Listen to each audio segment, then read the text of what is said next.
Alright, we should be live. What's Gaming Gamers? It's your boy Olino, and I am coming at you live once again with more Disco Elysium. We're still on day one of the game, but this is the second part, and we'll see if we can solve this murder mystery, or at the very least get this dead body out of the tree. Let me send the links out, as always. I know a lot of people have been waiting on bated breath for this one.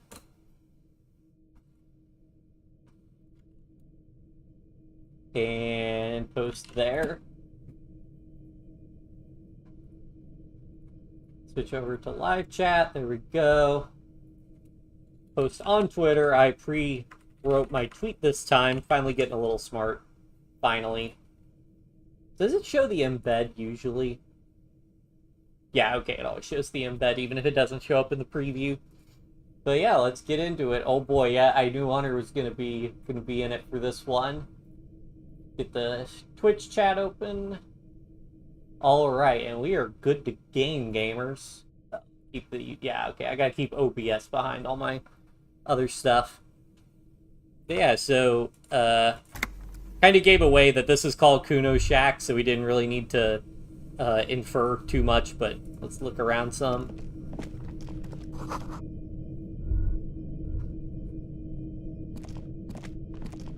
To Magnesolum, a silver plate with traces of bone yellow powder. Oh boy. Be still, my beating heart. It's amphetamine. Sweet amphetamine. Like Adderall. The lieutenant isn't studying the powder in the mirror. He's studying you. I've heard amphetamines make you a really good detective. Are you a really good detective? I was thinking about taking it. I swear I was thinking about justice. Someone has taken narcotics here. Perhaps the police should interfere. I gotta do this one. I've heard amphetamines make you a really good detective. Are you a really good detective? No. I'm just a regular detective, thank you very much. Someone has taken narcotics here. Perhaps the police should interfere. Perhaps not. This is below our pay grade, detective. However, see that ladder there? It's probably another way into the industrial harbor, no? A secret path the local kids use.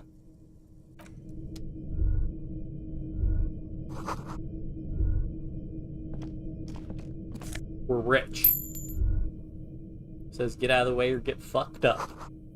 Cured pig's head looks mummified. So I just remembered there are going to be some dialogue encounters, so I need to go back to the store and buy some meds, because I will probably go insane if I don't get some medicine here for this encounter, if it's what I remember.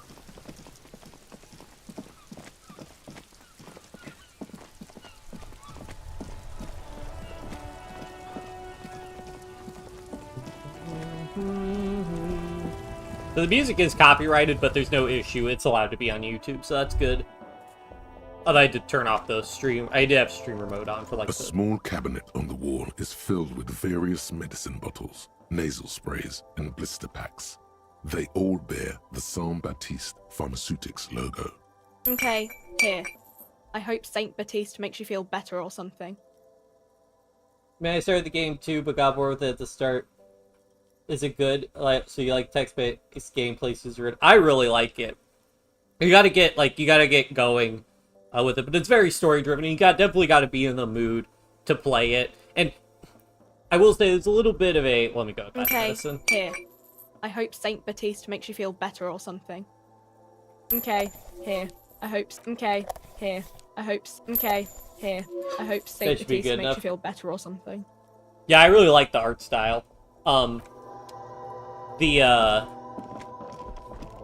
thing is, you definitely gotta be in the mood to play the game, and also, like, it's definitely different because the game's like, you know, in other games you're like, oh, I failed in the game. Like a Paradox game, you're like, oh man, I screwed up, I'm gonna reload and, like, try to pass it. But, like, that's not how you should play Disco Elysium. Like, you screwing up, like, the game, you can't, like, I mean, unless you, like, literally, like, die because you lose all your health or morale, you can't, like, screw up. Like, you can always, like, stumble forward in the game, and it makes, like, compelling narrative, so I really like it. Also, Kim Kitsuragi is the best character.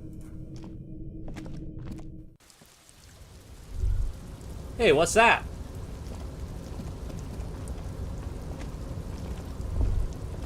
we're walking. Okay. Let's see what's in that crate. Well, okay, let's check over here. There's a lot of stuff to search for. No. This doorway is going to collapse soon. Probably not when I'm doing it. Restoration pillars keep the ruins together. Haven't gotten into the universe's vibe yet. Yeah, I like it. Especially also, I don't know if you played the original, because I think the original version was just reading. Nowadays, they have the dialogue, which I think adds a lot.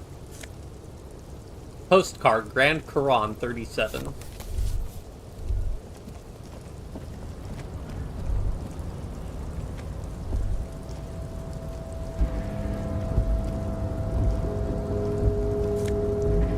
Oh boy, okay, so yeah, so it might also give me some medicine. I think I'm gonna need a lot of medicine, though. We're rich. We're rich. We're rich.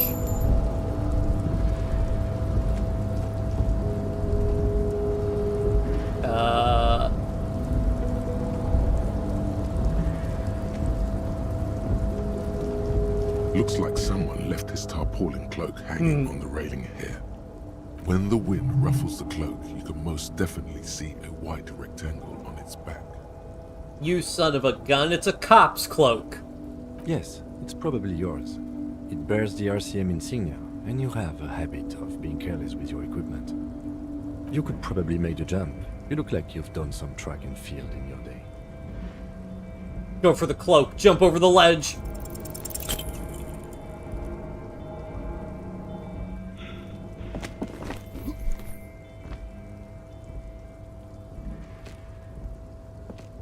Nope, no. That's still too high. What were you thinking? You're not a gymnast, you're a boxer. And you've climbed way too high up here. Again? You could have died there. Shit. I'm failing you. This wasn't part of our deal. Ow. I got you, Bratan. Let me just adjust your breathing a little bit. There, isn't that better? God, now I can't breathe at all. Stop doing this to me, Necktie. You were supposed to be a friend. Hey, what's happening? You okay? I'm alright, Kim. I just keep tugging on your tie. I can't breathe. It's okay. You're just having a little panic attack. Try to breathe as slowly as you can, alright? The necktie lets go a little. Its vicious grip easing around your neck. Colors return to the world around you. Thanks. I think it's working. Good. We can always come back when you're feeling better. It's just a cloak after all. The wind is aggressive up here. The lieutenant looks at the enormous crane towering in the distance over the container yard. That machine is a Kvalsund 1020 HK. Kvalsund 1020 HK. Is it? Kvalsund makes a lot of heavy equipment, but this is phenomenal, even for them. But I digress. We were focusing on your cloak here. What exactly are we doing up here? I was under the assumption we could ask the leader of this union to help us get this body down. This is why we're here, right? Or it could be that we are just exploring. Do you really think this cloak is mine? Should I go for it? Jump? The cloak? I do think it's yours, yes. As to whether you should go for it? Well, it doesn't seem too dangerous. 2 meter stops. Whenever you're ready to do it, I'll be right behind you. Let me try. I might have... Oh yeah, I have -2 to savoir-faire, so let's try to... Let's see, what's tanking me so much? Yep, so first we gotta take our pants off. And our shoes. There we go.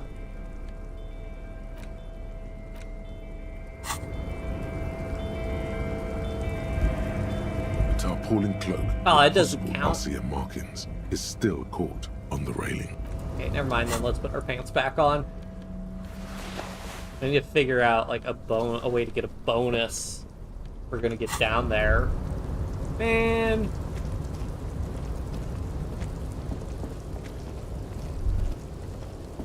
I mean, how close are we to leveling up? Ugh, we're also not close to leveling up. Do we have any thoughts that are bottlenecking us? Working on processing Mazovian socioeconomics right now. Well, can I look at the stuff down there?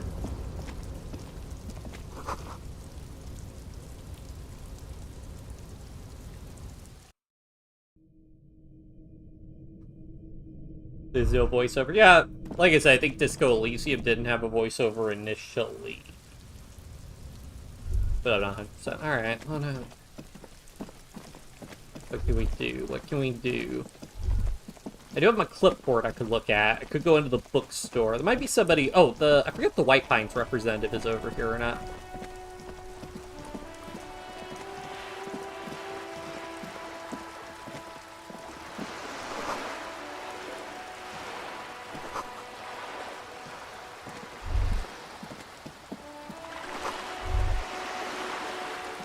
This coin-operated viewer is facing southwest. Its coin slot is full of fossilized bubblegum, rendering the machine permanently inaccessible. Poor little viewer. The metal feels cold and wet under your palm. It looks unhygienic. Vandalism. Probably some kids. A simple but clever solution to ruin in a coin-operated viewer. It took ingenuity. Look inside. A thick layer of graffito covers the lenses. You spell out the word Onug written on the other side, with N and C scribbled backwards. Shift your focus to the background. Under the graffito, a sea of blues and greys appear. Behind the water lies a coast, studded with concrete and reeds. On it, a church on stilts, lanky weather-worn wooden planks, an X-shaped cross topping its tower. The church looks old and weather-worn. There are no lights in the windows. Around the large wooden building, you see chunks of sea ice gathered on the beach, and a small tent set up on the ice. Take the other one. This coin-operated viewer is facing south. The instruction manual says to insert 25 centimes and pull the handle while looking inside. Then use the focus knob to zoom in if necessary. Sure. Your money disappears into the coin slot. A clunk, the ring of metal. Hold the handle and look inside. The curtains on the display open. You lean in to catch the view. It's blurry, different blues and greens. In the middle of the shimmer stands a drab grey shape, like a ghost. Turn the knob. The lenses shift. The ghost sharpens into an islet in the bay. In the ruins, a man-made structure is visible, a half-sunken sea fort, its concrete almost reconquered by nature. It looks as if it was abandoned quite some time ago. Nothing but a rotten tooth remains of the anti-aircraft tower. A lonely birch tree grows out of it. There are ruins of some kind of building there. Really? I don't have the eyesight to make it out.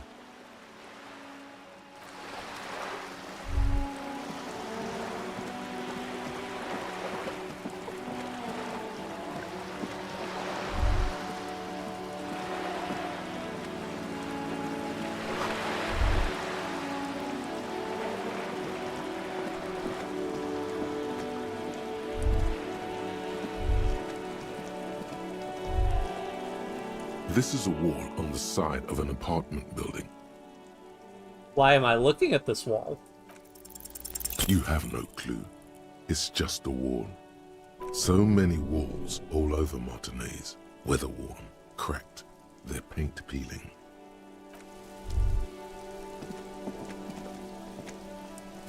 Oh ho, we're rich. Are you trying to sneak up on me? Come to slit my throat in my sleep? Pig's come to take me out, trying to snuff me out. Are you sleeping right now? Don't get fucking clever with me, pig. You think you're so clever.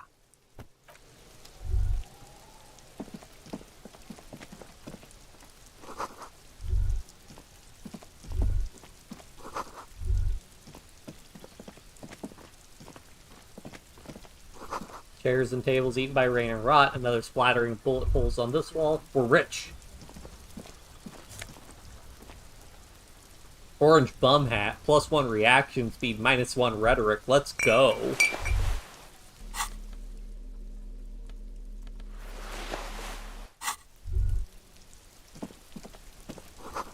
Just a closed door, but you look at it suspiciously.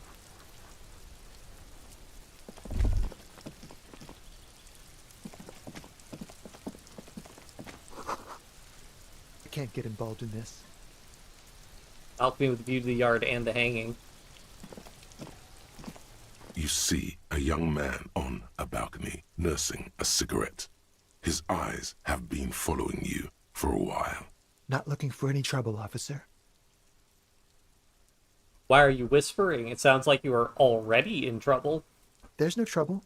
I'm just speaking in a lowered voice.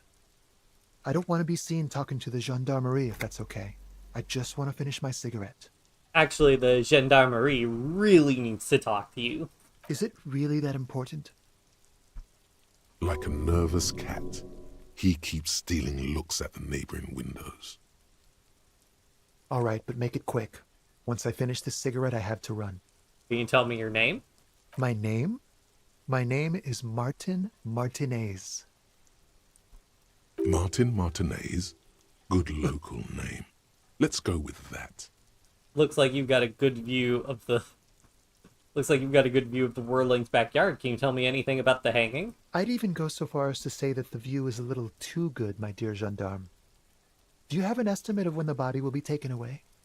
We will remove the body as soon as possible. Now tell us, where were you last Sunday? Oh. You already asked me that, didn't you? I'm pretty sure I didn't. No, not you. Some more muscular type. And when did you speak to this more muscular gentleman? Last week? I don't know. Look. You didn't answer the question. What were you doing last Sunday? I had a friend over. What kind of friend? It was my Sunday friend. A Sunday friend. How intriguing. What's your friend's real name? Did he see something?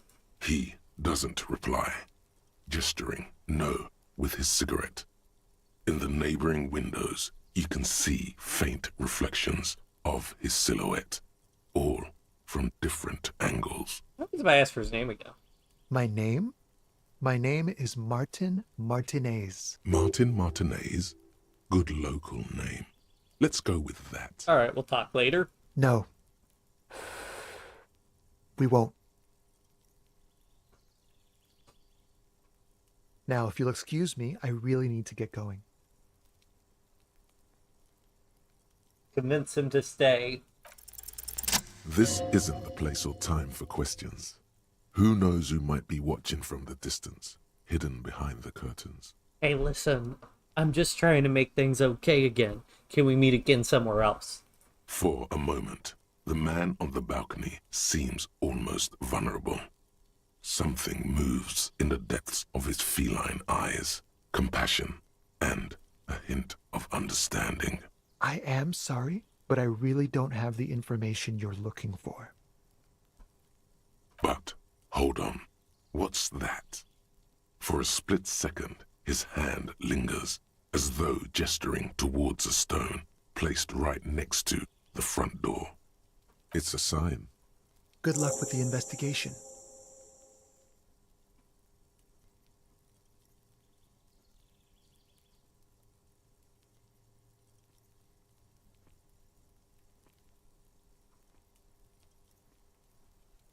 He's gone.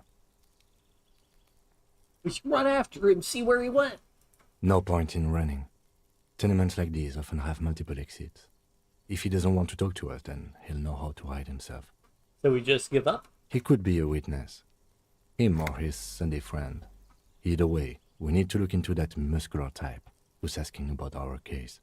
This guy's quest super easy and this was pretty important. Good to know, Hunter. I think I've talked to him before when I played this game. Did you see that? He wanted to draw our attention to that stone right over there.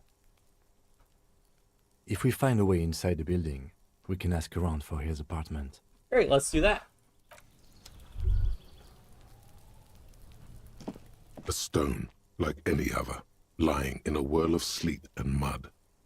Maybe there's something under it. Sunday friend. Sunday friend? Is that like smiling friends? There's a key beneath it, rusty from the dirt. A key? What does it unlock? This must be for the front door. Pity doesn't have the apartment number on it. This building has many apartments, and a man can be in any of them. We're going to find the right one. We'll just have to go in and see. This is 100% the key to the door in the whirling rags.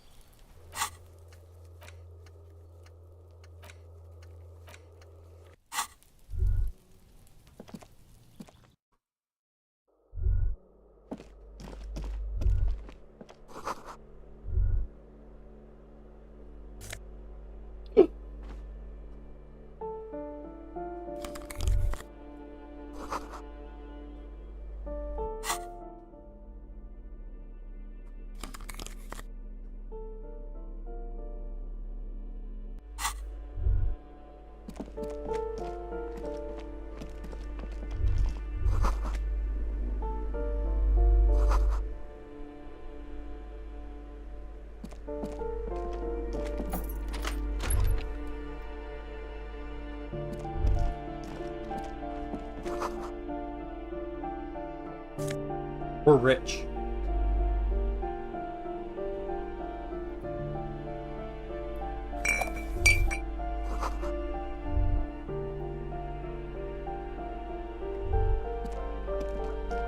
We're rich.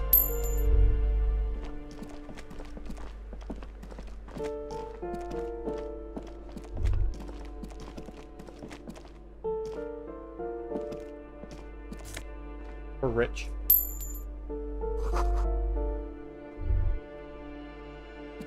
This door has been closed with a padlock. A chalk-drawn number on the board says, number 11. Examine the padlock. It's a solid lump of metal, but the shackle is deeply corroded. A solid pair of chain cutters would make short work of it. Time for a little snip-snip, two-hand scissors. You seem committed to it, so go on.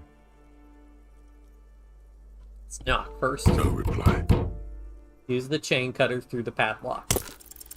The shackle snaps like a twig, and the lock falls to the floor with a little thud.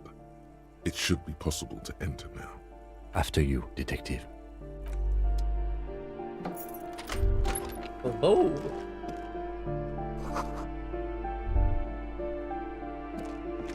A plaster cast bust depicts a middle-aged man with impressive sideburns. The name on the plinth reads, Kraz Mazov. Kim, you have to admit, this Krasmazov bears a striking resemblance to me. Hold on a second. Is this why you broke in here? To find out whether you're Krasmazov? I have to consider and investigate all possibilities. Except that Krasmazov is dead. He's been dead for 50 years now. Just humor me for a moment. Don't you see the resemblance? Well, you both do seem to share an affinity for sideburns. But it seems like old Kras here didn't drink nearly as much as you. Maybe this bus shows him before he started drinking. Very well. Let's look for identifying features then. Kim is the best character. Doesn't he have a birthmark right here? What about you? I can't tell. I can't see my face. Alright, but here's the big thing. Krasmazov looks Samaran, and you don't. I'm part Samaran myself. Okay, you win. Be Krasmazov then. I don't care. Why are you so hell-bent on proving that you're Krasmazov anyway? Because he was totally a gangster and a bank robber and went for all the cash in the world. That's me.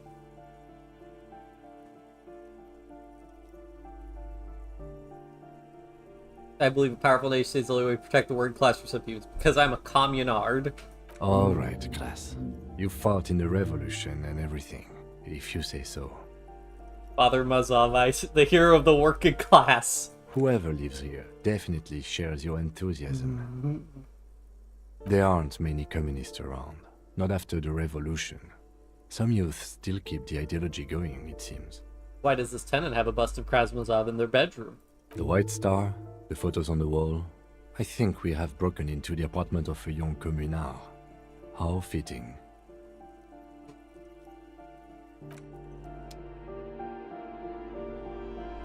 Photos of revolutionaries posing with guns.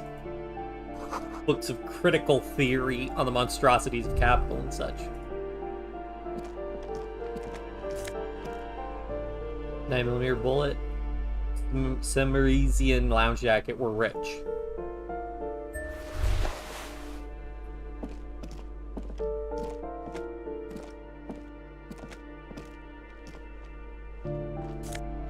We're rich.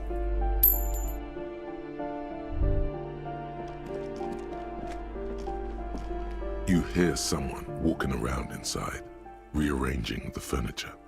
The number on the panel says 10. Knock. The walking stops abruptly, but no one comes to the door. You can feel tension on the other side. Knock again. A poor communard, from the looks of it. The room is barely bigger than a closet. Oh, I think that misfired. This time the steps come closer. Who is this? Demands a female voice, very intense. This is the police. Open up.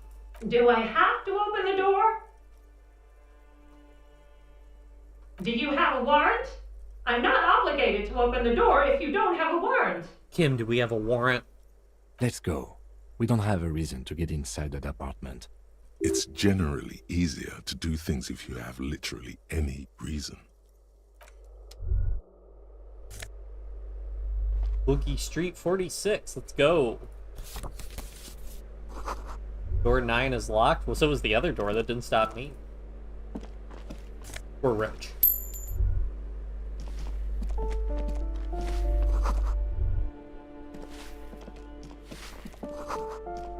Firing squad for the rich. Give me a moment.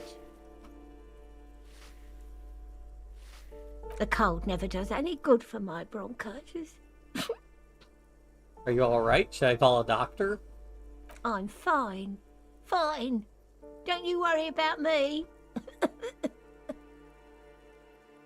Now, what do you want from me, policeman?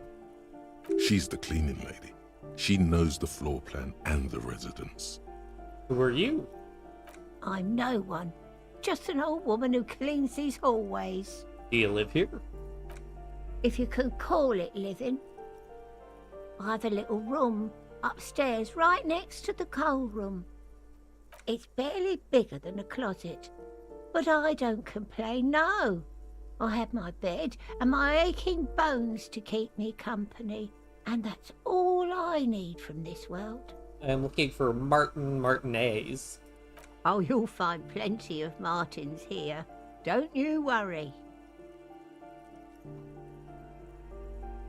No, you don't understand. I'm looking for a real person named Martin Martinez. He told me he's Martin Martinez. Pea-brain. Someone played a trick on you.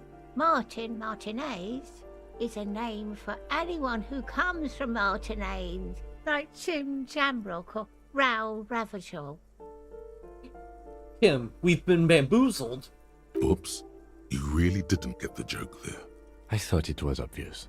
Anyway, officer, we don't have the witness's name. How about a young male in his mid-20s, dark hair, skinny build, a smoker on the balcony? You know where he lives? Yes, yes. I know who you mean. The scrawny boy who's always smoking like the devil, right? Somewhere in the building, a child starts crying. You hear a radio tuned to a talk show and someone taking a shower. What's he in trouble for? No trouble. I just want to talk to him. Do you know where he lives? Talk?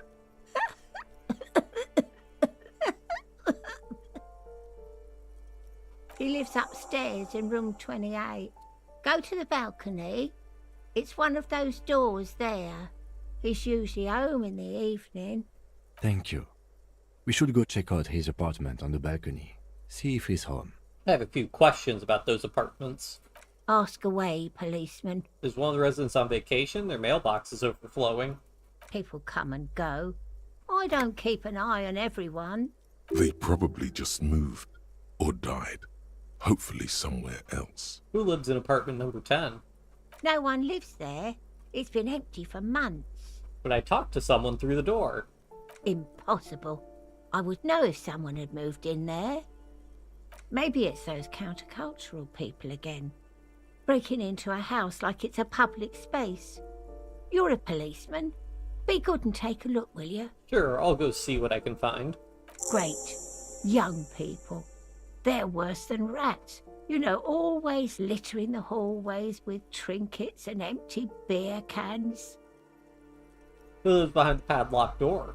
Oh, that one is a scientist, a future scholar. I think he studies astrology at the community college. Education's good. I always tell them to study. Astrology? Something to do with all those stars around his door. He asked me to leave his drawings up on the wall. Are you sure you don't mean astronomy? That's what I said. Astrology. The lieutenant shakes his head, as though to say, let it go. Come on, people. Try to keep up any standards here. It's not about stars. It's... forget it. That's all, thanks. Actually, no, let me try it. Oh, that one is I think he studies astrology. Something to do with all those stars around his door. He asked me to leave his drawings up on the wall. You mean the star and antlers? I think that's the symbol of communism. The symbol of what and how? You know, the ones who support the working class against capital. Huh. I thought Revachol was the capital. That's all, thanks. She mumbles some kind of a response, then hacks something into her handkerchief. Thanks, I'm off.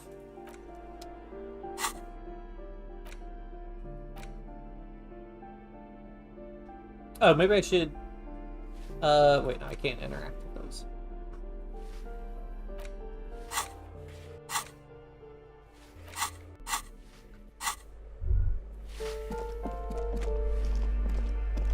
You hear someone walking around inside, rearranging the furniture.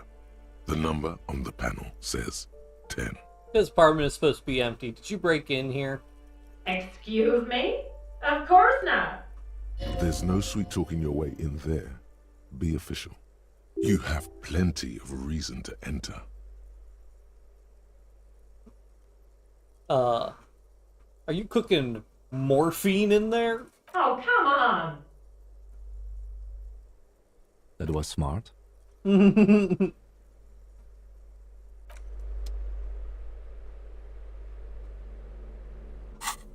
probably need high authority for this one, and high rhetoric.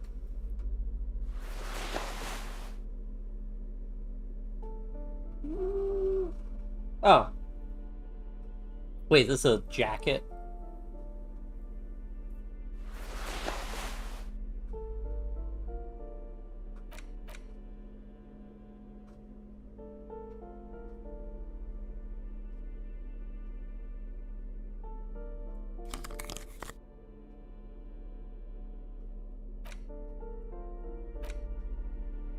Let's get in there. Now I might need the suggestion.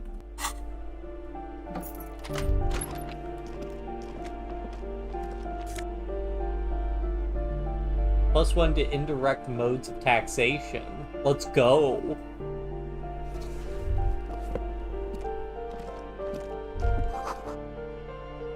As it peeks out of the box, you should take it.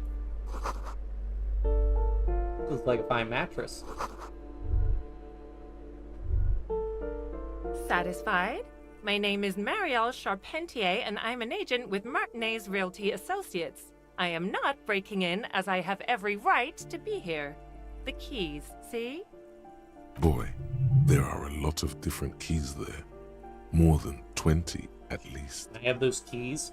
Do you want to see my ID as well? You can't legally ask for it, but why not? Want to see my residence permit too? Inspect the passport.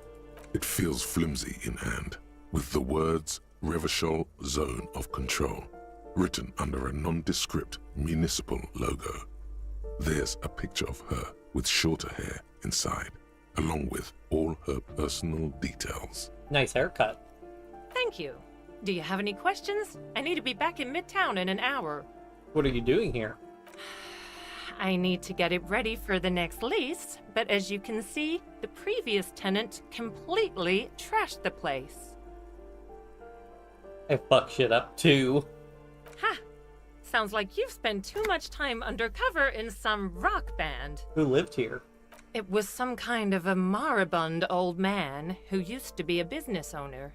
You'd think they'd make rent.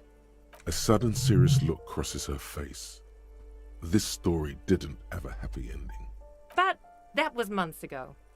Anyway, was there anything you wanted, or is that it? I'm in a hurry. I glimpsed a foreclosed apartment down the hallway. Oh, that's another huge mess. The former tenant owes us 3 months of rent. 3. We closed the apartment and planned on auctioning off the valuables, but... And again, I have no idea how stupid mistakes like this can even happen. But Ron, when he came to close the door, didn't close the neighboring door. And there's a hole in the wall. A hole in the wall. Can you believe it? And then the tenant ran off with his stuff. He's gone. The money's gone. Just like that. The sum must have been puny.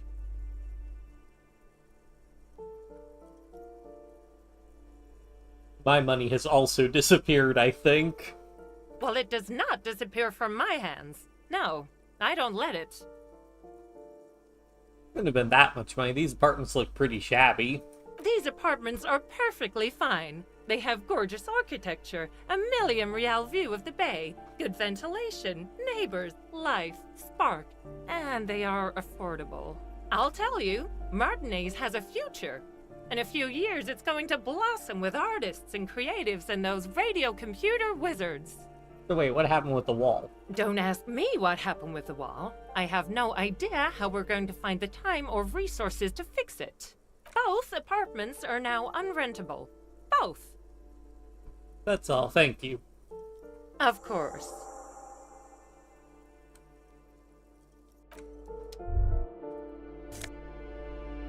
We're rich.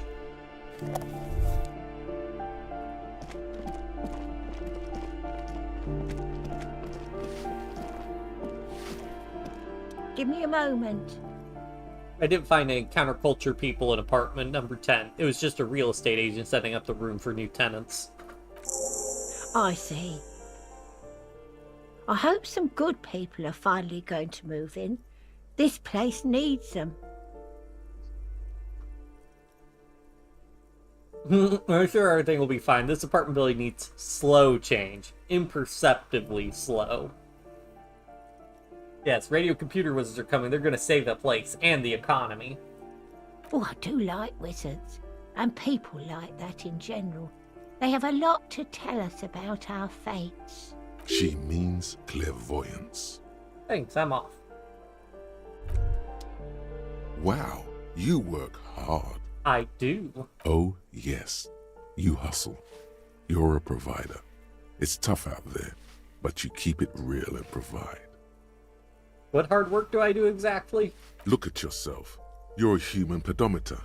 You must have walked 200,000 steps down cracked asphalt, mosaic, sand, and linoleum after you re-emerged. That is the sign of a hustler who never gives up. The world is harsh and people are evil. You didn't make it that way, and you won't let it break you. You ride. I fucking ride till I die, bitch. That's just what it's like. Life and death. But you got gills on your side, baby. Got those black papers with the faces of the innocents on them. You bring in the Franco-Negros and the Solas. Hold up, what? It ain't easy, but you do it. Day in and day out. You didn't make the rules, but you won't lose. You're a cop, and a sprinter, and a money printer.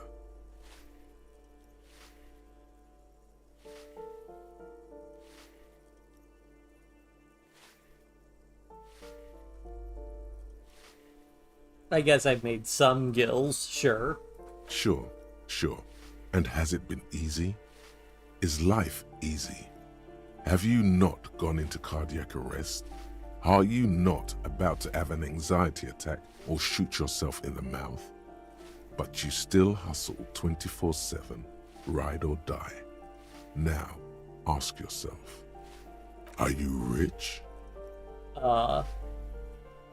Yes, quite. Get out of here. You're a pauper. You work harder than anyone. Almost rode yourself to the grave, and you're still practically a hobo. Why is that? The system is broken. Boo-hoo. The system is broken. The establishment is keeping me down. That's not the fuck yeah attitude you're used to. What is this? Why are you so poor? It's because of that Gart guy riding my ass. The Gart man has set himself up one of those self-replicating money structures. You should learn from it. Don't play the victim. Think, hustler. Think with your head. I don't know. Why am I so poor? Because of the taxes.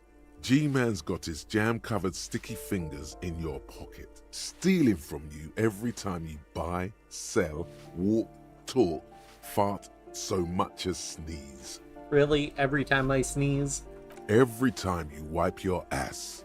They got their direct and their indirect modes of taxation. Sales tax, excise duty, extraction tax, alimony. One tax that doesn't even have a name. Plus there's the stuff people in other countries pay for. That makes them ask for more money from you. Here. Total tax duties add up to 98% of all your money. Are you sure? This seems like a pretty big number. What are you not sure about? They're milking your nipples till they bleed. Can't you see? Aren't you sick and tired of having bloody nipples?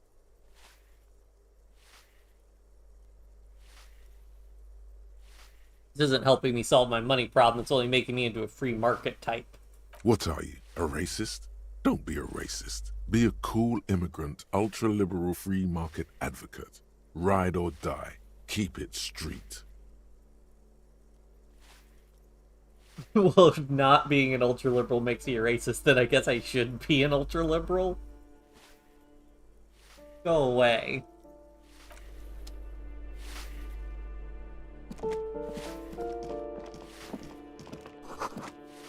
Foreclosed by Martinet Realty Associates.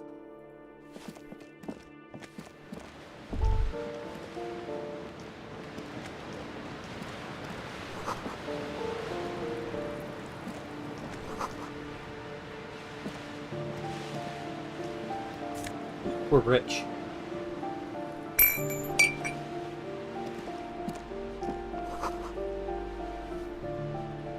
Checks? Why can't I take the checks?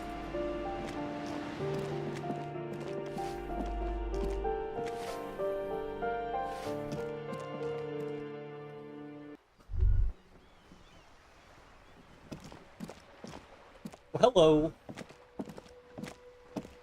The streets will flow red once more, a great torrent rushing down Rue de Esperance. You wait and see. The streets will not flow red with anything. Who are you? I'm Cindy the fucking Skull. What else do you want to know? Date of birth, blood type, the last time I was tested for Hep C. I just want to know your name, little lady. No need to get defensive. Oh, wait, don't use that tone with me. I am the law. Sod off, pig man. Art is above the law. That smell coming from her paint bucket. It's not paint. It's heavy fuel oil. Is that heavy fuel oil? Red-dyed heavy fuel oil, intended for exclusive use in government vehicles, to be precise. What did you think I was using? Aquarels? Sucked it out of a cop's fuel tank myself. Back in Jamrock.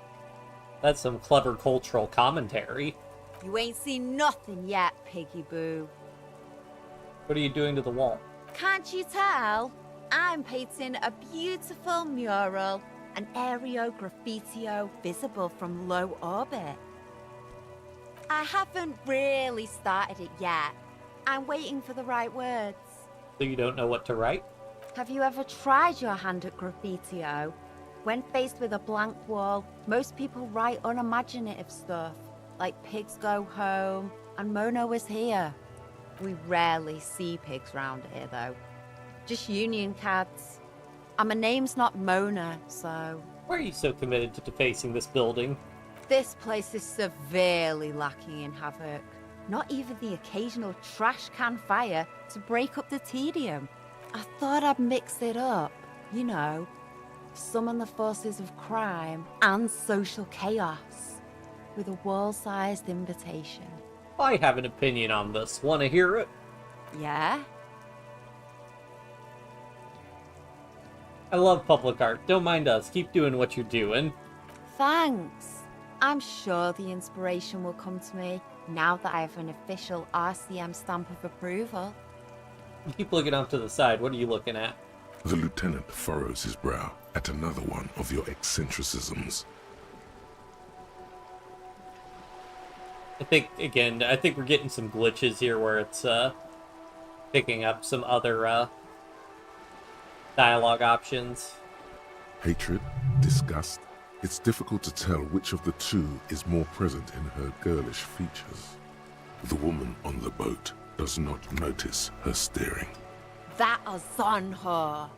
Someone's got to keep an eye on her. Who is she? Probably the Wild Pines rep. We should talk to her. She's a professional negotiator, though.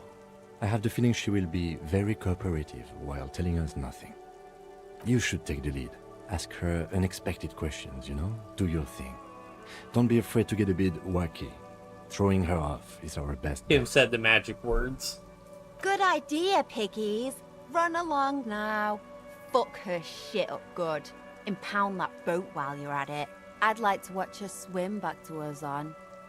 Do you know anything about the recent murder? I ain't no snitch, pigstein. Go forth and forage in someone else's shit. No shortage of squealers in these parts. Actually, there is a shortage of people who talk to us in a normal, calm, informative manner. We weren't put on this earth to make your life pleasant, fucko. So you won't talk about the murder, but maybe you could tell us something about the murder victim's missing armor? What do I care about some fucking tin eggshells? Isn't armor art? Art for the, body? Ugh, alright, sad piggy. I'll give you this one. I saw a little girl in the fishing village running around with military-grade handwear. Looked cute as hell. If you haven't been there, the village is a shithole down the coast from the main plaza. Have a good time! And there's a little girl wearing the gloves there? No. That's all the snitching Cindy the Skull does for today. Actually, I don't even know why I told you what I just told you. I have a weakness for animals. It's the animal thing again. Damn it. Or a weakness for police officers, miss. Thank you either way. Catch you later, Cindy. Why can't I wink? Watch your back, Ungulate. You've got eyes on you. Good. Everyone wants to look at the famous detective Raphael Ambrosius Cousteau. He's a superstar.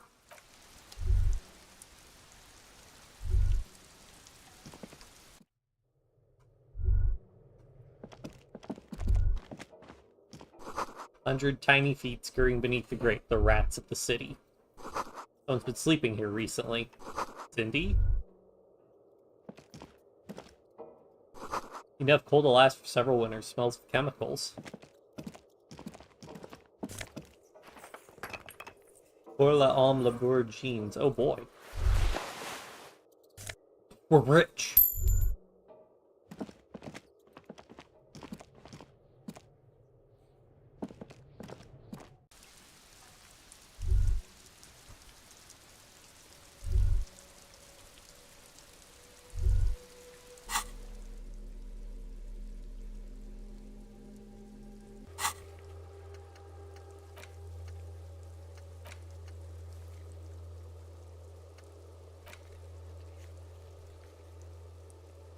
So many tasks, so little time. We're rich.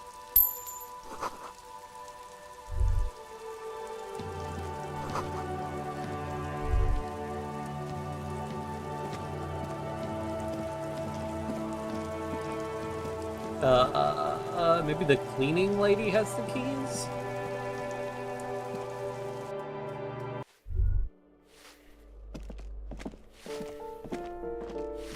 Give me a moment.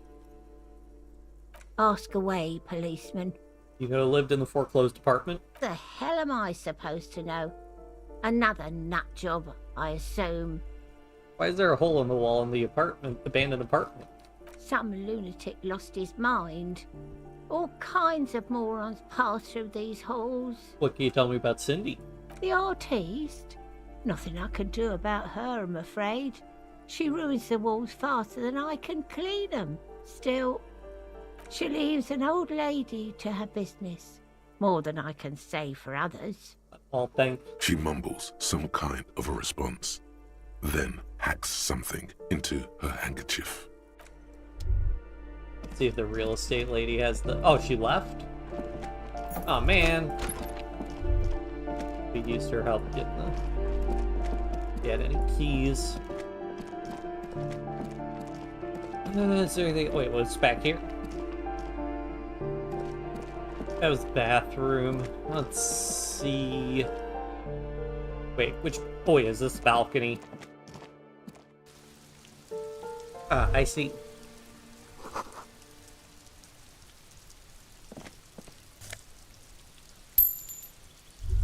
Someone is watching from within, I see.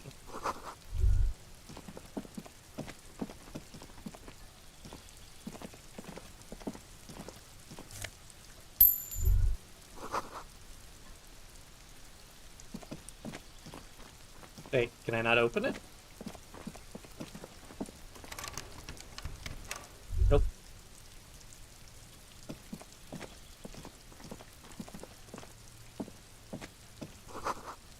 Rosemary, thyme, and a cactus. Oh boy. This door is made of metal and appears to be reinforced. Someone here really values their security. Number 28. This is where the cleaning lady said the smoker on the balcony lives. Let's see if anyone's home. Knock on the door. No. No one answers. Looks like the young man we are looking for isn't home. I think our best chance to catch him is in the evening. We should return tomorrow after we have finished with our day's work. How about 9 p.m.? Sound good? What do you mean? The smoker on the balcony. This is why we're here, right? He might know something about the murder.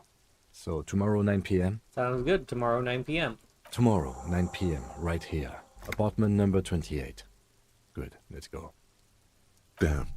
Turns out it's quite tricky finding someone in a big apartment building. Don't worry. You'll get him. Remember, tomorrow. He's probably gone for today. No one answers. We should return tomorrow. Tomorrow at 9 p.m. Tomorrow at 9 p.m. Complete silence. Whoever lives here is at home. Voice from within, singing along some buoyant dance track. Oh yeah, I gotta sing karaoke.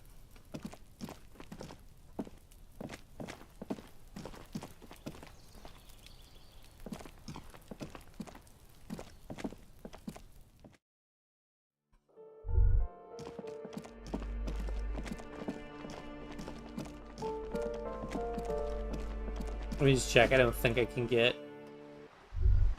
Wait. Oh, this is downstairs. Tools used to disassemble it.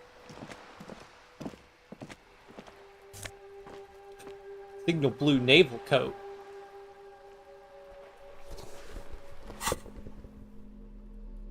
Conceptualization versus suggestion. Let's get the suggestion bonus.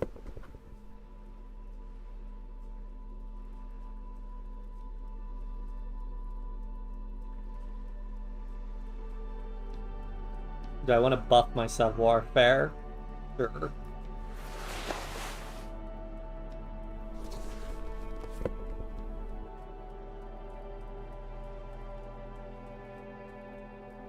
Affluent moneymaker man.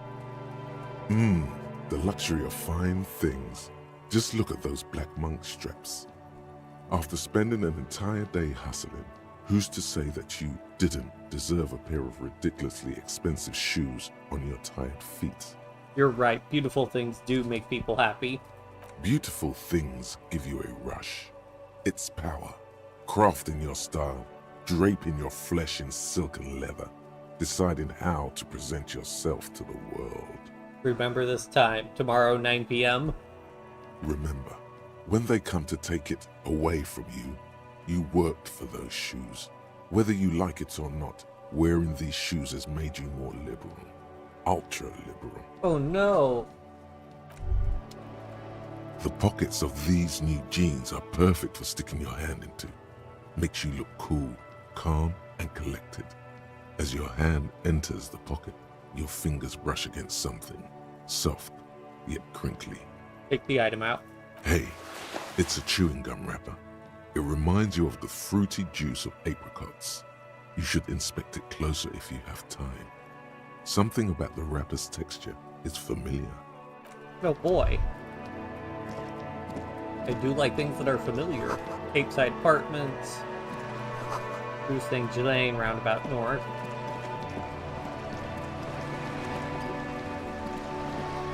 Looks like there was more construction here once, decades ago. Are we rich? We're rich. The belly of this boat shines like it was recently painted.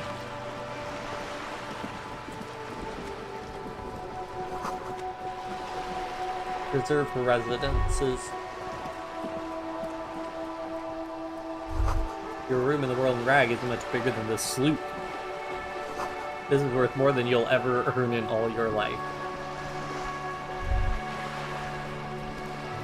A striking woman leans against the cabin top of her sailing boat, smiling as you approach. Her green raincoat glistens with droplets. A silk scarf is tied around her throat. Good afternoon, officers. I'm Joyce. Joyce L. Messier. I represent the board of Wild Pines, the owners of the harbor. You gentlemen must be from the RCM. Joyce L., what does the L stand for? Dayton, my maiden name.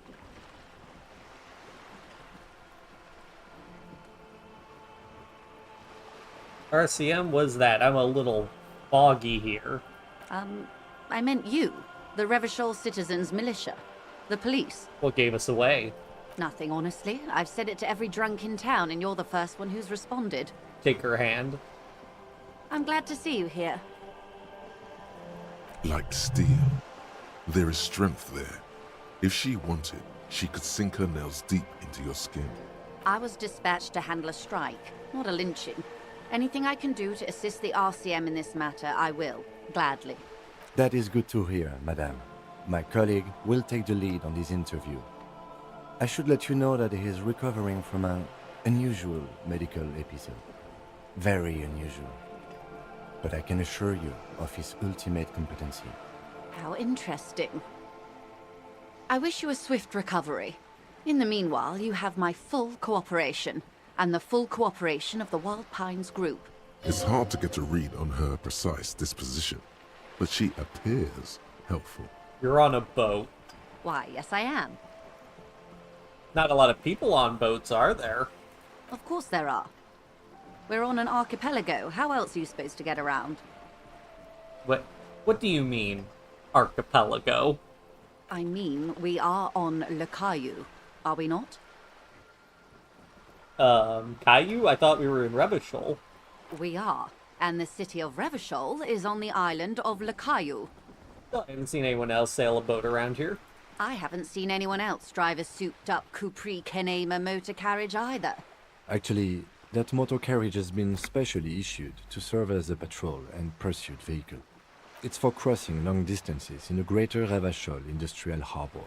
It's not a toy.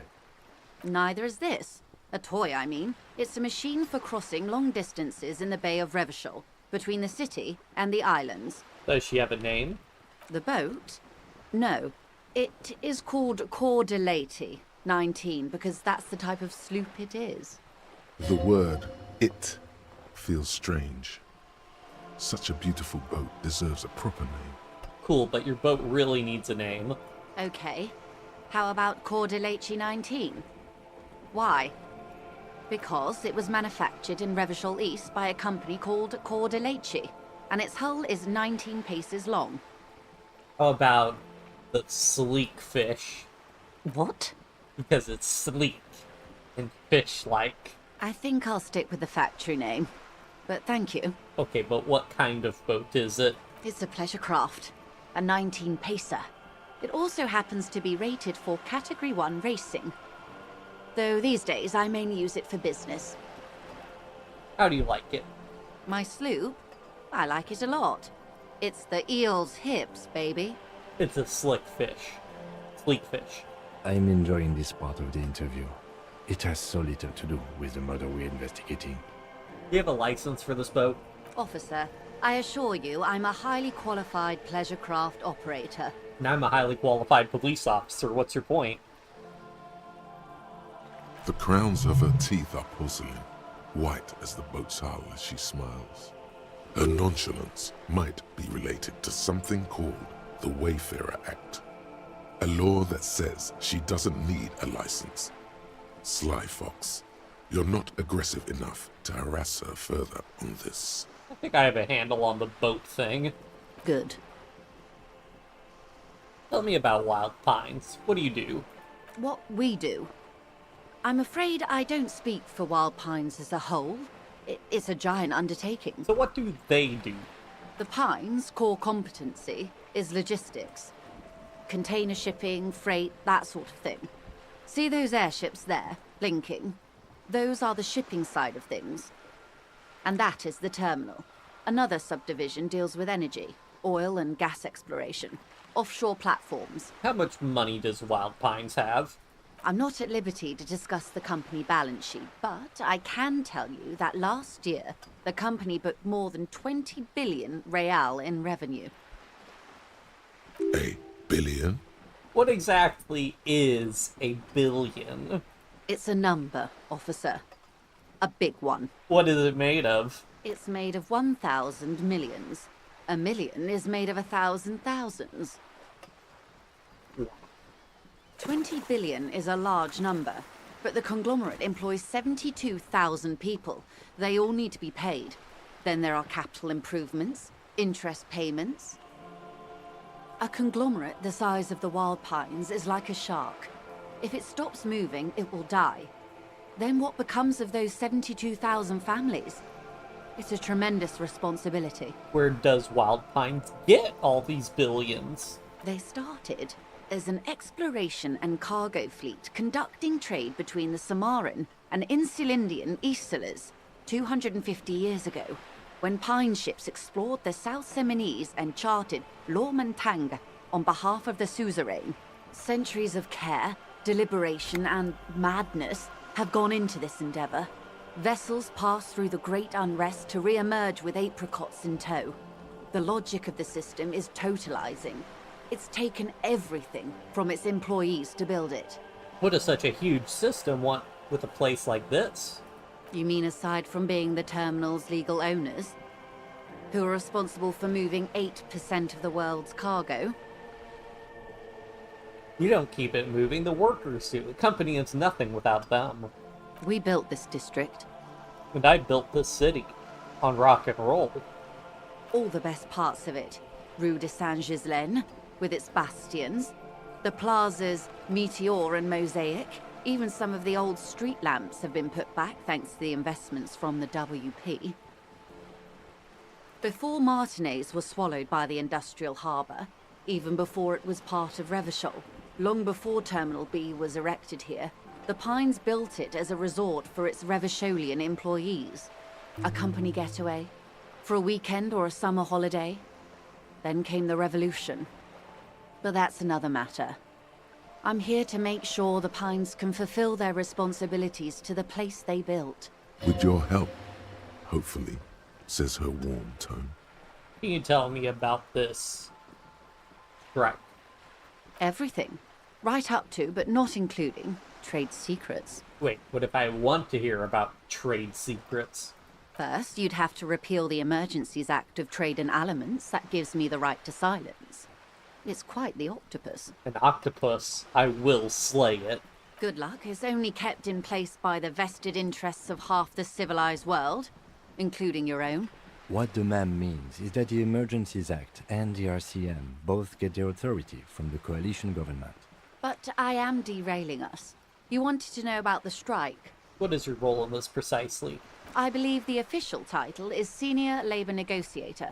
In practice, I'm a grocery clerk. I relay the union's demands to Wild Pines and return with Wild Pines' counteroffer. I've never been to a grocery clerk where I'm like, I'll give you 20 cents for this apple. And the grocery clerk's like, okay, let me go back to the CEO of the grocery store and give him your offer, and then return with their counteroffer. And how are the talks going? They're not. That's the problem. The union stopped all negotiations a week ago, after that awful lynching took place. What a coincidence. Now they won't even let me into the harbour. There's a 2-meter 20 racist behemoth blocking the gates. Oh, you mean Measurehead? Yes, Jean-Luc Measurehead. How were the talks going before the lynching? Let's say I was not making the kind of progress I'd hoped for when I first arrived. And when did you first arrive?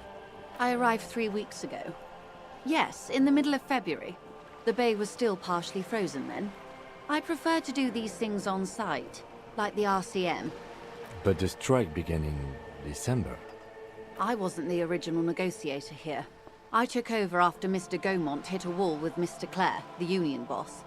Mr. Clare refused to speak with Gaumont despite concessions he'd granted the union in prior negotiations. This isn't the first time the union has gone on strike? Heavens no. There have been 2 prior strikes. Both times the union won significant concessions, including overtime pay and a medical plan.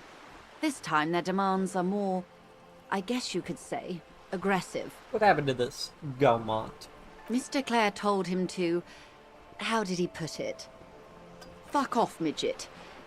Gaumont is short of stature, you see. Okay then. Yes. Keep in mind, this is a negotiator Mr. Clare has worked with before, and who was more than fair with him and the union. What are their demands? There are leaflets everywhere, and banners. What did they say again? Oh yes, every worker, a member of the board.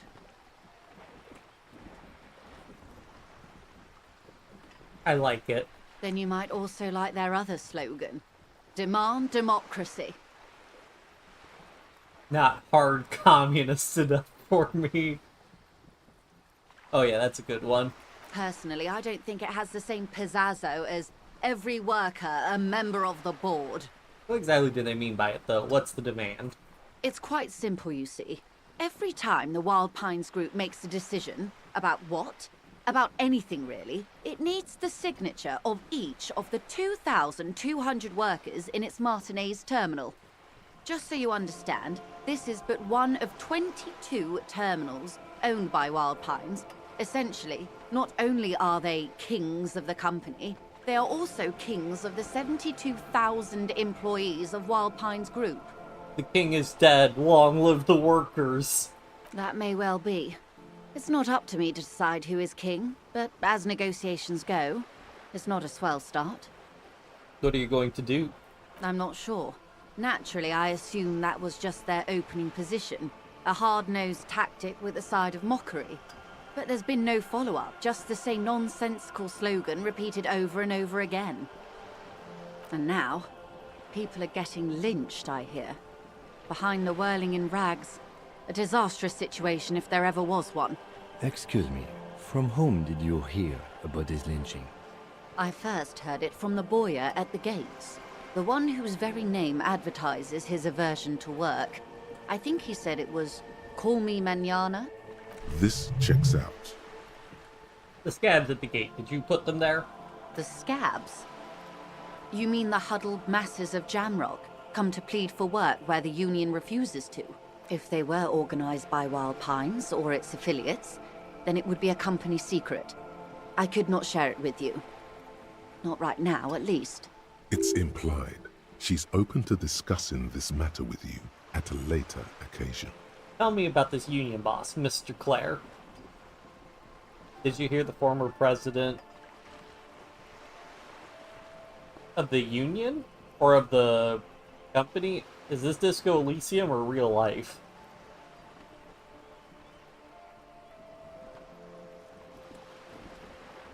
What? Wait, which one?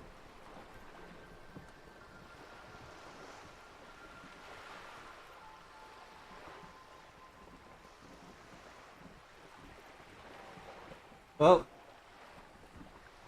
No, I did not. Huh.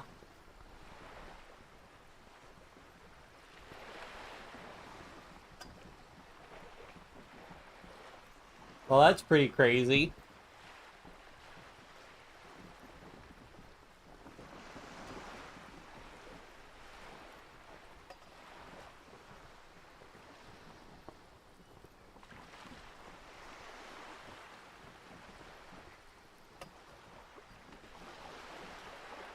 I see.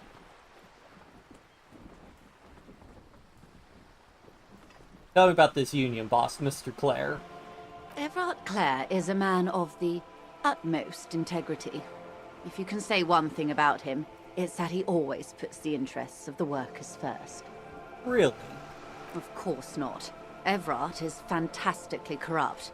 I imagine he has a thick, viscous goo where you and I have blood. Everard is a hero of the workers' movement. He is the most corrupt individual I have ever seen, and I deal with men like him for a living. If there is anyone more venal, more irredeemably nepotistic, then it's his twin brother, Edgar. Wait, there are two of him? Yes. Edgar looks exactly like his brother, except for that lazy eye.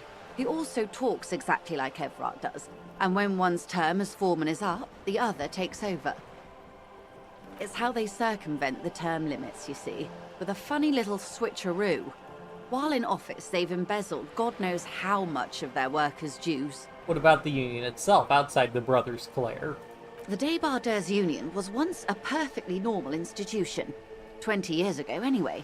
It must not have been easy to establish under the Emergency Act, but they did it. I can respect that. Organized labor at its best, as they say. Then something happened in the local chapter elections. The Brothers Clare came and transformed it into a... how do you say? A mob. The Débardeurs are a crime syndicate. Sad as it may be, I suspect we'll be forced to cooperate with them. Refreshingly honest, officer. The company has tried appeasing in the past, but I'm afraid our concessions have only emboldened Everard and his brother. And your opinion, detective, if I may ask? I'm a curious and talkative person, you see. Would you say the Débardeurs Union is... an effective advocate for the rights of local working men? Why do you think so?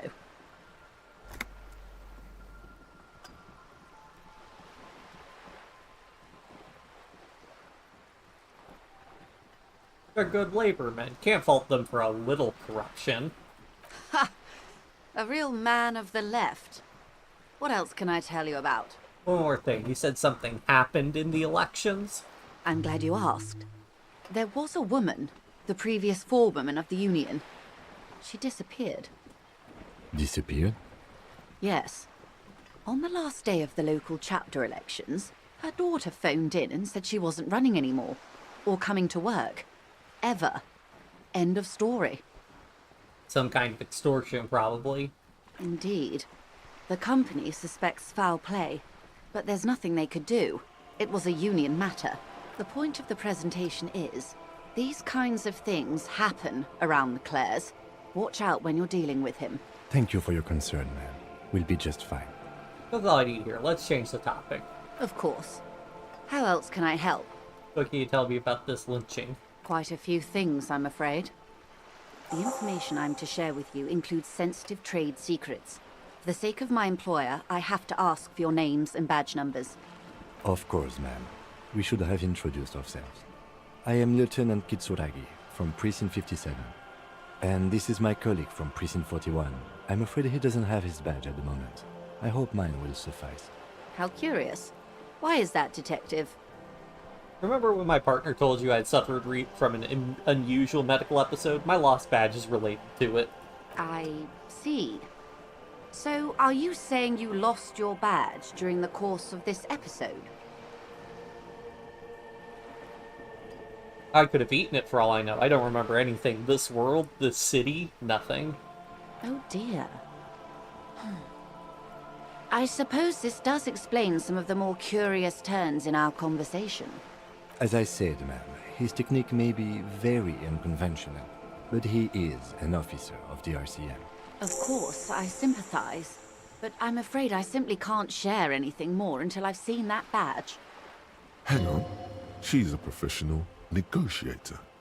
She should be open to some sort of mutually beneficial arrangement. How do I negotiate my way out of this? She's a negotiator. Just float a favor at her. Surely there's some other way to demonstrate our law enforcement credentials. I will be frank with you. If I'm going to break protocol, I need to be able to justify it to my superiors. They're going to want to see something very tangible. You're in, but expect her to drive a hard bargain. Like what? Reports from inside Terminal B suggest it's a hub for the local drug trade. This is an open secret in Martinez. The Union controls the terminal, so it goes to reason. They're profiting from this trade. The company has tried looking into this matter before, to no avail. Perhaps someone with your authority and resources might turn over the right stones. Or you can recover your badge. Though if I may be blunt with you, it sounds like that may be a lost cause.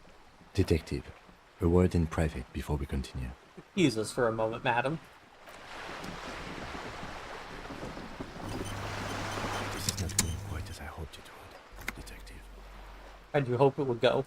Honestly, I was expecting you to use your unorthodox technique to keep her off balance, and not volunteer us to be her henchmen. Oh, so we're henchmen now? This woman is running circles around us. She might have known about your misplaced badge all along, or she's simply an adept improviser. Either way, we've played straight into her hands. What do you propose, that we don't investigate the drug trafficking? No. If there is reasonable suspicion, we must investigate. Otherwise, she could claim we're siding with the Union, or that we're on their take. We'd never hear the end of it. What I propose is, we ask her, then we investigate, briefly. But do not share the outcome of this investigation with her.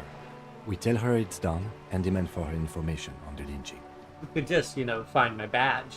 Oh, that would be fantastic, but do we have the time? The world is large, and your badge is 8 by 6 centimeters. You could request a new one from the station, but that would literally take months. Let's get back to her then.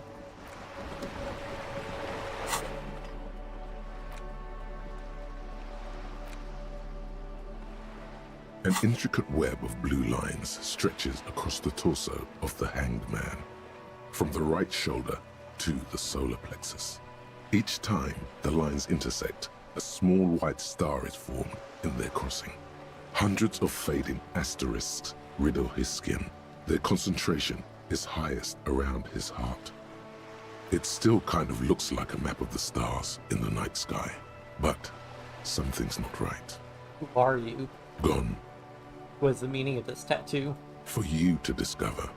You've gotten as far as you will without assistance. Someone close to the victim might know. Put the photo away.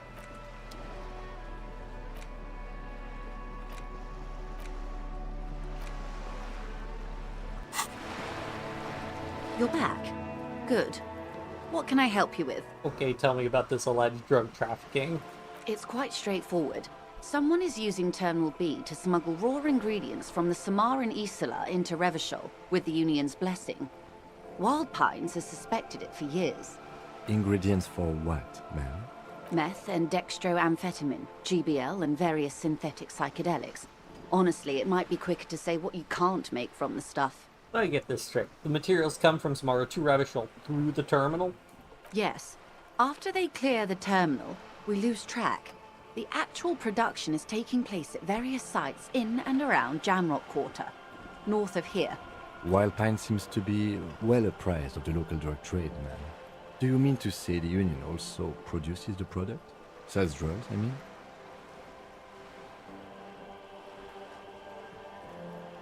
We're in logistics. It's our business to know. And no. As far as the company knows, the Union does not produce it. They transport the ingredients for a cut. And you want us to investigate? Yes, but you won't get anything out of Evrat and the Dock Workers Union. Still, every chain has its weak link. Am I gonna need bolt cutters for this? Unlikely, officer. I'm talking about the lorries. Once the ingredients reach Jamrock, They're distributed to a network of local manufacturers, well beyond our grasp, but in transit they may be vulnerable. Perhaps you've noticed that a number of lorries are tangled in a traffic jam at the roundabout just now. Interview the drivers who are still hanging about. One of them might be waiting for a crucial shipment. Her irises are light green, like the river Esperance in bright daylight, upstream where it's clearer. I'll be explicit. If you find this driver, I will share company secrets with you. Why didn't you come to the RCM earlier? We did. On more than one occasion. Apparently, there's some sort of inter-precinct disagreement about whose jurisdiction this area falls under. We know the company has launched its own probe into the Union's alleged involvement. We also know it's come up empty. It's not just the RCM. No one's been able to find any hard evidence. Well, here's your chance, officers. It's no coincidence the lawyers are stranded there like that, is it? No. We asked East Motor Track to raise the drawbridge. The road company is a partner of one of our subsidiaries. However, this is a limited time opportunity. Once the complaint has been processed by the Trade Committee, they'll have no choice but to lower the drawbridge, and the operation will continue. Thousands of litres of raw ingredients will pour onto the streets of Revachol. Not the east across the river, but the west. The vulnerable, the weary. Well, at least this solves one mystery. What is that, Lieutenant? Why I had to call East Motor Track and beg them to open the drawbridge for me. I'd wondered since I first drove in, on my motor carriage. I am sorry for the inconvenience, Lieutenant Kisaragi, but we need them trapped here. This is a unique opportunity. I'm sure you understand. What proof do you have that the Union's involved? How do you think they're financing this strike? There are thousands of unpaid dock workers going strong for the 4th month straight. There was a shakedown of local businesses preceding the strike. Many were squeezed to bankruptcy to fund it. With all due respect to these desert cacti, the contents of a few cash registers cannot provide for 2,000 men. The local businesses can scarcely provide for themselves. Do you think the strike is being funded with source ingredients for drugs? Precisely. Smuggled out of that very gate at night, most likely, then loaded onto lorries and driven to Jamrock. You simply need to find one driver who will open up to you.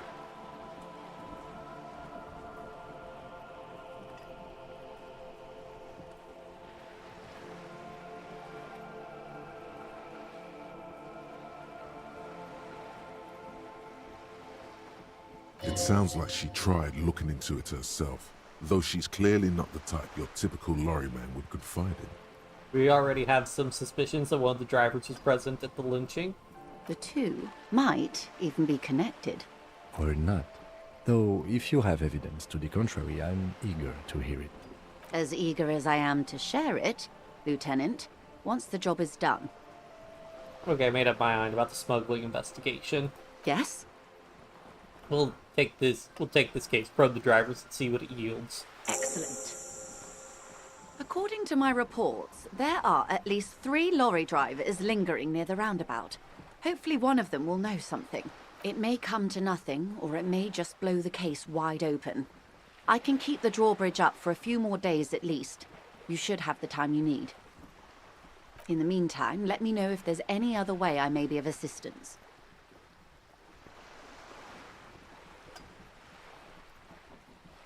You know something about these tattoos?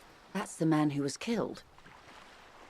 I'm afraid this is a discussion for once we've cleared the lynching question. You know something about the tattoos? Better not tie the 4th day to the Bat's day on this. I hope there is something else I can help you with. You seem rich. Can I have some money? Is what you want to say, but it isn't that easy, is it? What? Why not? Look at that lady. Take a gander. Squint your eyes, bub. What nice fabrics. Why, yes. Tucked away under that sturdy green raincoat, almost rustic in its simplicity, a silk shirt and matching scarf around her gentle throat, while dull orange pearls hang from her earlobes, red from the cold. Her light green eyes scan you, full of knowledge and worry, wealth and all its possibilities. Yeah, so? Now look at you, you misery-clad simian, barely able to tie your own laces. Your armpits are lakes. A scythe of booze precedes you. Your hair sticks to your forehead, and your underwear feels uncomfortable. You're poor. Poor as balls. You can't ask this person for money. You're too... I'm a goddamn working man. I'm not ashamed to shake this leash for some dough. You think your little communism protects you from this feeling? No. The more demeaning it is to grovel at her feet. As I was saying, if there's any way I may be of assistance, please don't hesitate to ask.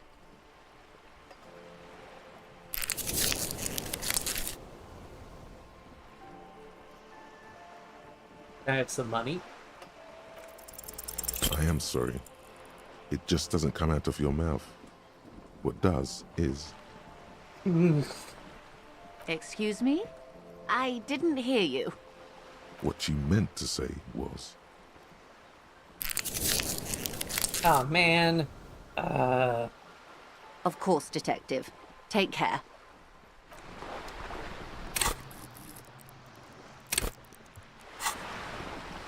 You're back. Good. I can't do it. What can I help you with?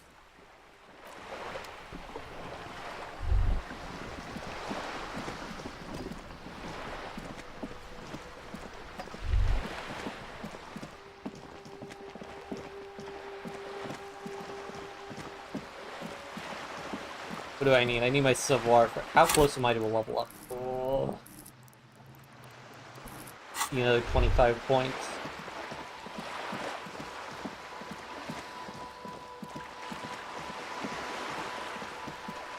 Oh, there are probably more people in the thing now.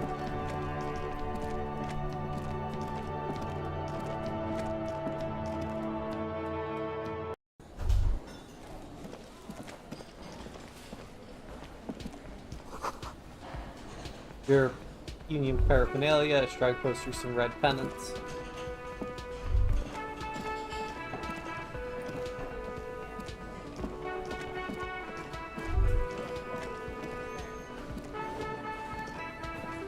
All about money, you know. Yeah, unfortunately. Hello again, sweetie.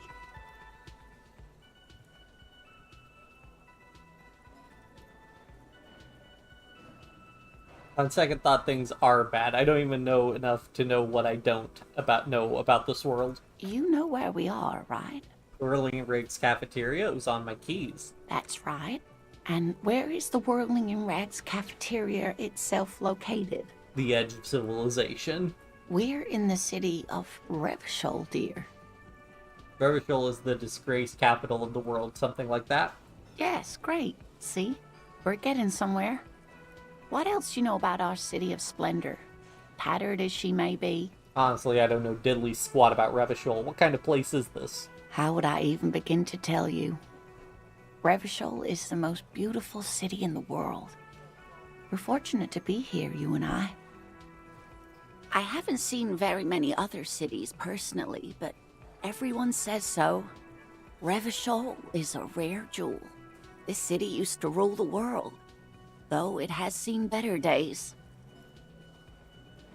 Speaking of history, you know what year it is, yes? All I know is we are approaching the end of times. Perhaps, dear. Perhaps. But for now, it's just the spring of 51. She is perturbed by your not knowing what year it is, but not by your mention of the apocalypse. It must be the end times. The lieutenant studies you, rubbing his chin. I'm beginning to suspect that you might indeed be completely adrift in this reality, thinks the lieutenant. How can it be that bad? Never mind. We're in this now. I can tell that this is taxing for you, so I'll just ask one more question. What regime are we living under? What mode of government?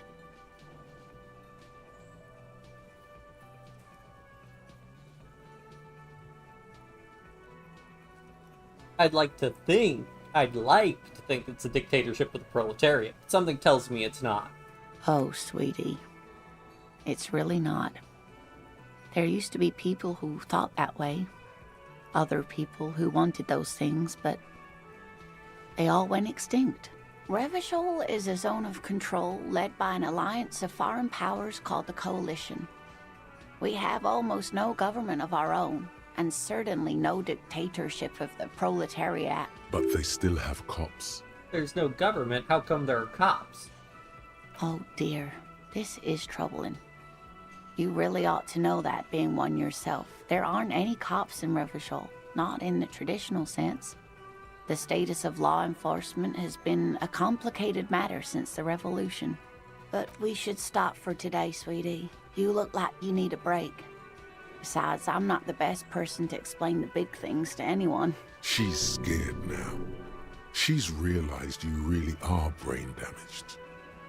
What is the revolution you mentioned? A defeat, I'm afraid. The people of this archipelago tried to build something new, something different. The rest of the world didn't like it, so they came and ended it. This was 42 years ago. But I'm a cop. Whatever it was hasn't stopped me. Of course, sweetie. I really don't know how to explain it better. So how did I do? You didn't do too well, dear. It does look like you're having trouble remembering things. History and places. Remembering reality, in a word. It's very odd. A sigh. The lieutenant buries his nose in his notebook.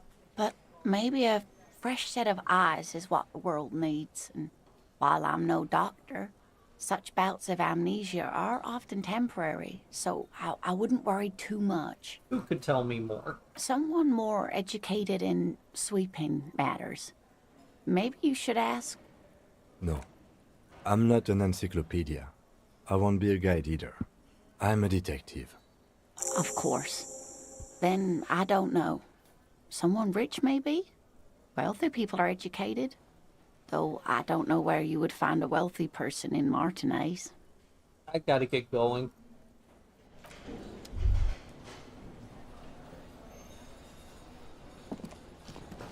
Okay, I need to get a reality lowdown. I bet I could get a reality lowdown from the Wild Pines rep.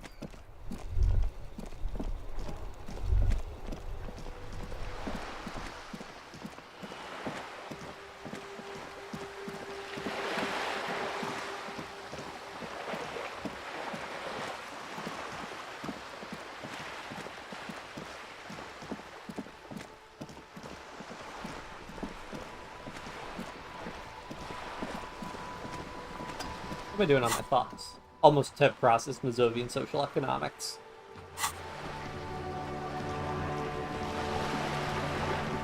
You're back. Good. What can I help you with? You seem smart. I need someone to give me a lowdown on this reality we're in. This reality? It's related to that medical episode. I have trouble remembering even the most basic terms of reality. Ah, yes. The episode. Sounds like an acute case of encephalopathy, now that I think of it. Don't be phased, madame. He functions perfectly well. He only needs a lowdown on all of reality. Thanks, Kim.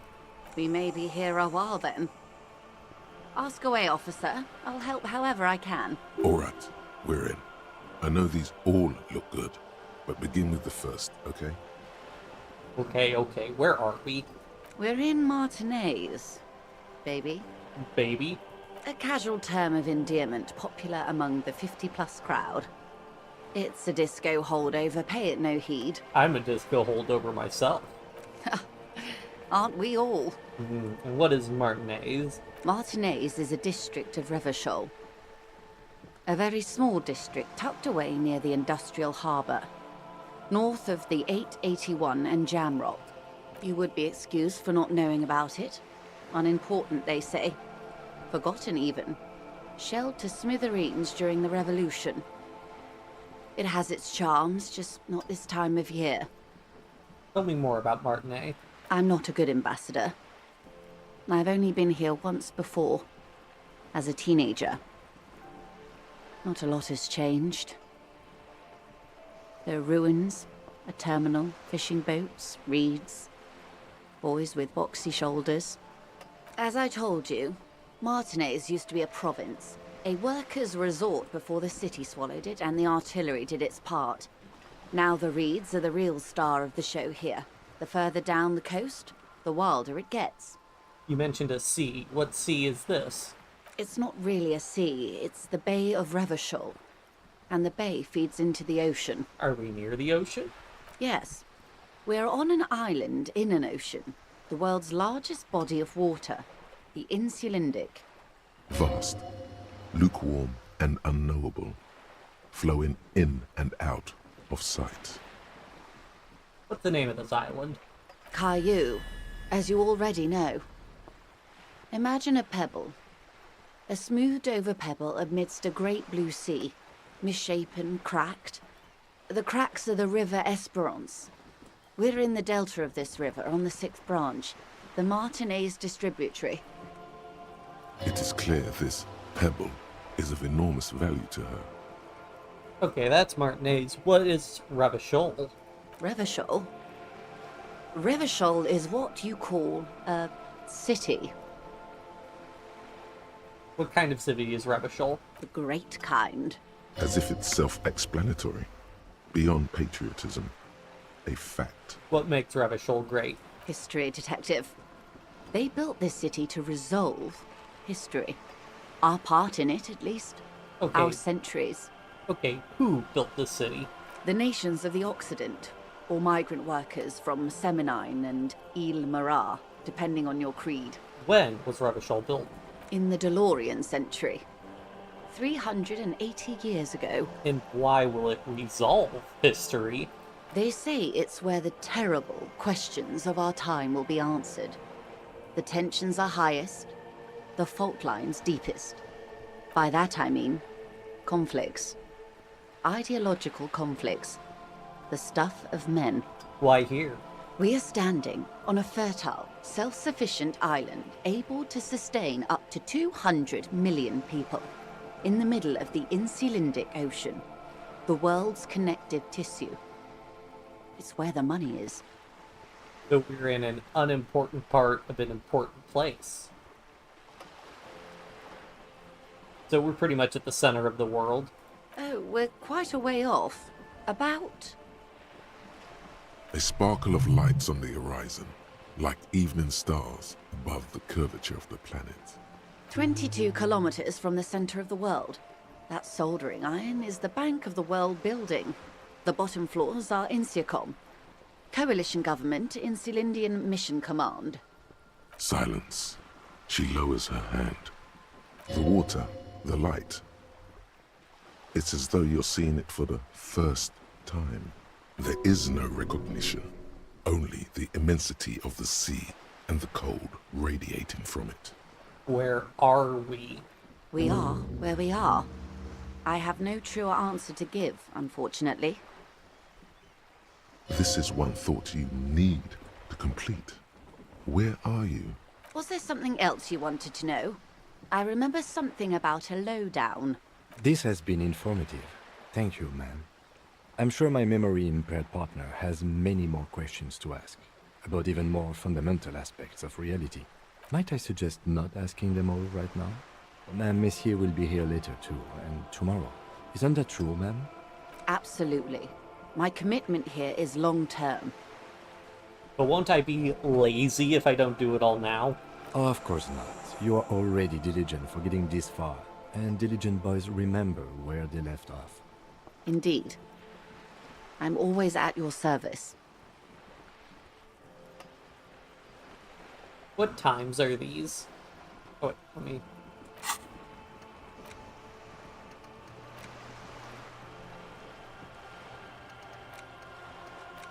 Oh, I need to unlock...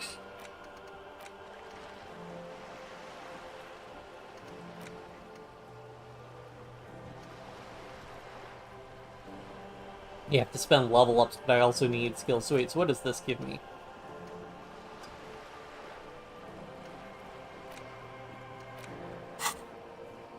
What times are these? These are unimportant times, Detective. You and I were born after the dust had settled. 1,000th of a second too late. Too late for what? For the big time.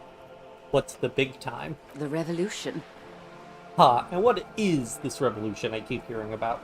It's quite easy. Every 100 years or so, our species gets together to decide what's next, who gets shot in the head, and who gets the mineral rights. It's a real kerfuffle. Who got shot in the head? Those would be the communists. Generally speaking, 40 million people got shot in the head during the World Revolution. But the communists, they all got shot in the head. Oh, and the anarchists too. They shot them well. So well, one forgets they even existed. Did the communists and the anarchists shoot back? Did they ever? Before they got shot themselves, they shot 2 million people. Truly a kerfuffle. Yeah, it was a kerfuffle, all right. Yes, the Insulindian deluge, they call it. I had a deluge too, in my head. Yes, an acute thiamine deficiency can be exacerbated by alcoholism. Exacerbated means made worse. Anyone else get shot in the head on the opposing side? Oh, lots of people. Even the king got shot in the head, or thrown beneath a horse, or drowned. Accounts differ. It was unceremonious. Just as well, he wasn't actually the king. Just the king's nephew. The real king abdicated and lived out a long and productive life as a venture capitalist in Grad.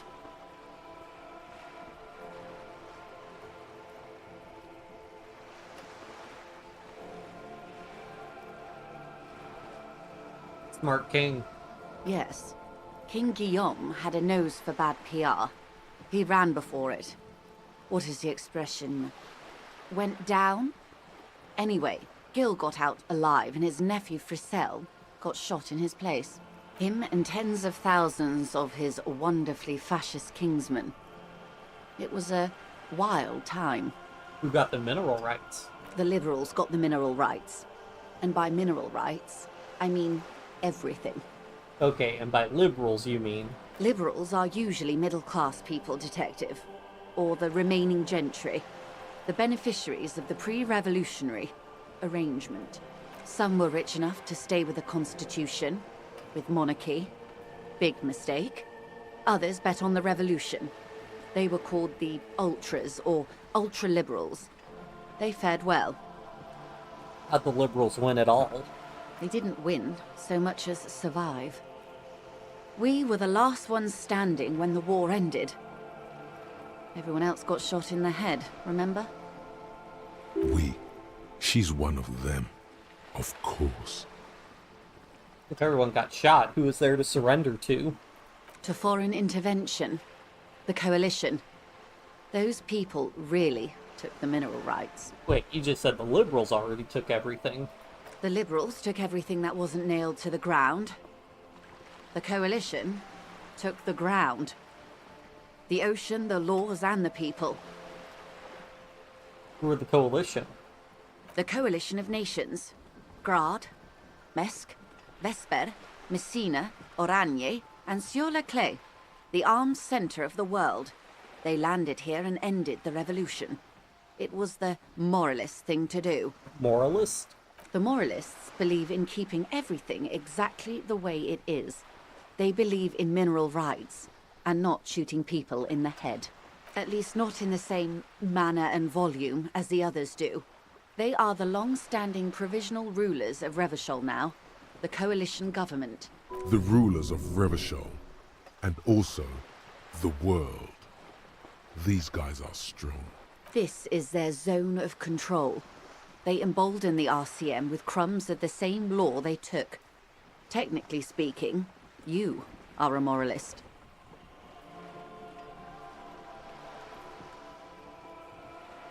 If always picking the option that doesn't commit to anything, then hell yes I am. And also not. I don't think I'm moralist, ma'am. Of course. Not easy to be moderate about head shooting in your line of work. When was this kerfuffle? The turn of the century revolution? Don't answer it. It's a trick question. The revolution began in '02 on the Isla of Grad. though by the end, nearly the whole world had gotten involved. Who started it? It wasn't a who, but a what. A pandemic of Zarat, a particularly virulent prion disease, which the authorities in Grad proved unable to contain. Then Marzolf came along and overthrew the government. What did the Zarath do? It made people overthrow their governments. Wow, really? Of course not. It was a highly infectious microorganism that destroyed brain tissue. The actual causes of the revolution were material. The pandemic only provided the spark. Where did it spread from there? From Revachol and Grad? Not far. The world managed to cauterize itself. Marzolf's government was overthrown in 08, and the coalition crushed the Revachol commune 2 years later. It was the end. What came next? Why? You and I, officer. Our lives in the zone of control.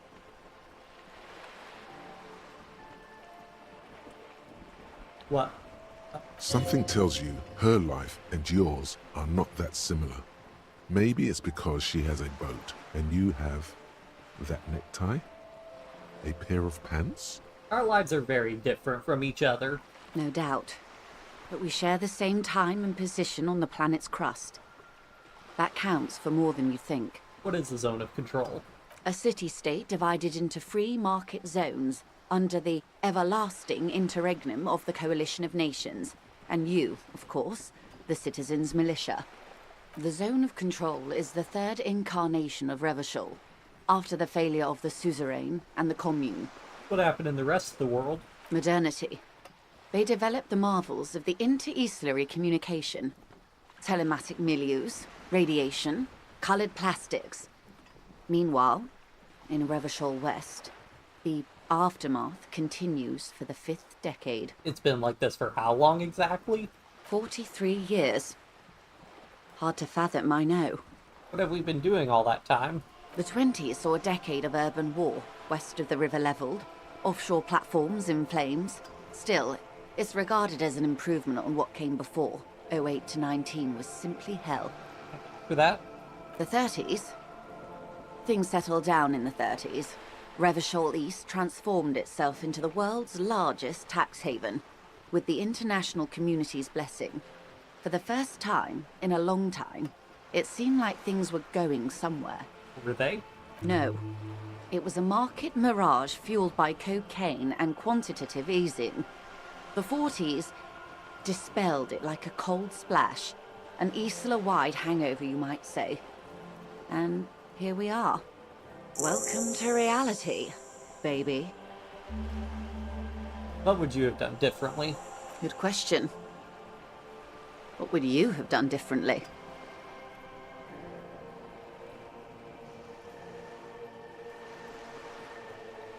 I would have sought a medical solution. Sounds like Zarath drove these people mad. So a quarter of humanity simply lost their minds. And how would you stop a prion? A complex folding protein, unlife, with the technology 50 years ago. With some hygiene, a lot of social care, and perhaps a little research program? Good hygiene. Really. A very moderate solution to an extreme problem. It's those sort of half measures that doomed the authorities in Grad. When they failed to step up, Marzolf and his party stepped in. In this particular case, maybe a more robust state response might have been appropriate. Opinions expressed here do not reflect the official position of the RCM. And what is your official position, Lieutenant? My position, ma'am? My parents got ripped to shreds in the revolution. I would have gone the same way. I was saved by being 2 years old. That's my position. The abattoir. Understandable. That's enough about the times. They are what they are. Who knows? An afterbloom may yet come. Anyway, enough sentimentality. Is there anything else you want to know? Not so fast. Who is she in all this? Ask her who she is. She owes you an answer. What is this acute encephalopathy? It's a neurological disorder caused by a lack of vitamin B in the brain.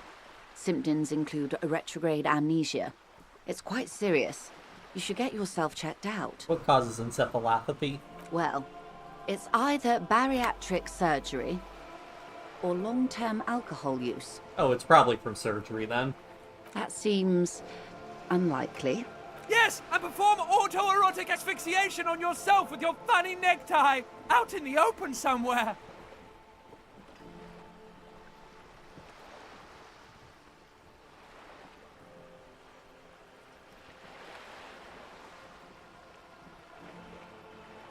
I want to know what you are. She won't maneuver her way out of this one. What are you? I am the vilest of the vile. A traitor, a devourer of nations and infants. I am an ultra. Dios mío, a liberal. Yes. I am the nether creature of the Forbidden Swamp. I pushed the king under a shit wagon and betrayed the revolution. My kind surrendered the nation to financial colonists. I can see you thought we'd gone extinct. After all, no sane person identifies as an ultra-liberal anymore. Not in broad daylight. You're a centrist at heart. A real moralist, no? Tell me, now that I've uncoiled myself, do you find me frightening? In her green eyes, you see a mixture of truth and self-satire. Decades of guilt and pride. Forgive her. But only because you like pearlescent teeth and those light green eyes. I forgive you, but only because you're charming. A devil, who being of great charm and guile, sneaketh into the homes of the godly. Beneath her waterproof raincoat and silk shirt is a body imbibed in numb 12 perfume. You are suddenly and intimately aware of it.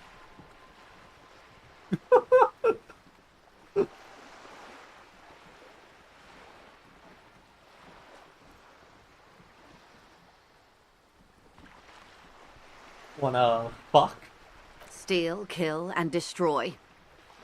That they say we've been doing for over 4 decades now. Perhaps regrettably. I've had my fill for this century. In any case, I'm glad we can remain collegial despite my scaly bulk, and my perverse need to infiltrate and betray both kingdom and revolution. When the dust settled, the liberals were the only ones left to clean up the mess. By virtue of their survival, they were handed enormous power to shape the future. This was all our last generation managed. Would you have done something differently? With due respect to our overlords, the eternal caretaker government that keeps Martinez a monument to the efficacy of its artillery, I would not have relinquished sovereignty to the Coalition. Not here in Martinez, and not in the Stella Maris or Delta Beachheads either, if not for my own sake. Then for my daughters, we had an obligation to defend our sovereignty. We should have burned the whole Isola down rather than let them have it. Dark orange flames reflect in her green eyes. An oil fire on the ocean. You're a patriot. Yes, I suppose I am. But I wouldn't be a patriot anywhere but here. Seditious talk, man. You're a smart woman. Perhaps. My intellectual vanity will be my undoing. You have daughters? Yes. Whatever else I am, I'm also a mother and a wife. Now, shall we return to reality? What is this? A bird? A sphenicid? A flightless bird of the polar regions? Keep guessing. Some sort of krill hunter? No, wait. You're an ancient ruin. A symbol of hubris and decay. Half submerged in some salty sea. Are you saying I'm ruined? Of course you're not, my dear. I'm just terrible at guessing games. I meant, what is this place here? Ah. This is the pier of Rue de Saint-Ghislaine, 33A, where the tenants have been kind enough to rent me a slot. Or 2. What is Rue de Saint-Ghislaine? 33A. A pre-revolutionary tenement. Old buildings are called tenements, you see. And new buildings, bâtiments. After les bâtiments nouveaux. But 33A and 33B are not nouveaux. They're old. This one used to be 8 to 10 stories tall. A real high-rise by the standards of the last century. Built to mirror the skyscrapers across the bay in the Delta. That was before the war, of course. Who lived in them? Mostly the urban middle class, I believe. This was once primo real estate, before the cannons lopped 4 or 5 stories off. Splat, splat. You could be wrong, but from here it appears as if she's running the brush across her throat in a soaring motion. Wonderful. What is that? The girl in the old lady rags. Yes. Looks like a sullen and rebellious member of a teen infraculture. Infraculture? Yes. You and I belong to the supraculture. We're common, the herd. The music on the radio, the food in the chain restaurant, those are all too popular for the girl in the old lady rags. She prefers a fantasy world, an infraculture with its own dress code and vernacular. It is an illusion, I'm afraid. There is no refuge from the supraculture. I understand everything. Make it more complicated somehow. I can't. That's how simple it is. One may dye their hair green and wear their grandma's coat all they want. Capital has the ability to subsume all critiques into itself. Even those who would critique capital end up reinforcing it instead. All right. What next? Yeah, let's try it. What is... let me try to get some bonuses. Glad to have been of assistance. The little that I know. Anything else? Thank you, that's all for now. Mazovian Socioeconomics. 0.000% of communism has been built. Evil, child-murdering billionaires still rule the world with a shit-eating grin. All he has managed to do is make himself sad. He is starting to suspect Krasmezov fucked him over, personally, with his socio-economic theory. It has, however, made him into a very smart boy with something like a university degree in truth. Instead of building communism, he now builds a precise model of this grotesque, duplicitous world. Oh boy. Oh man. I should have gotten that sooner. Oh well.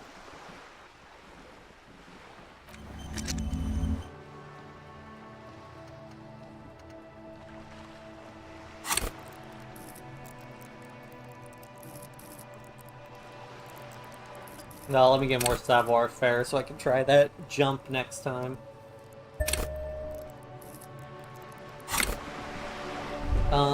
Okay, let's check my clothes. Let's see, so I want Max's Spirit Decor for this next one.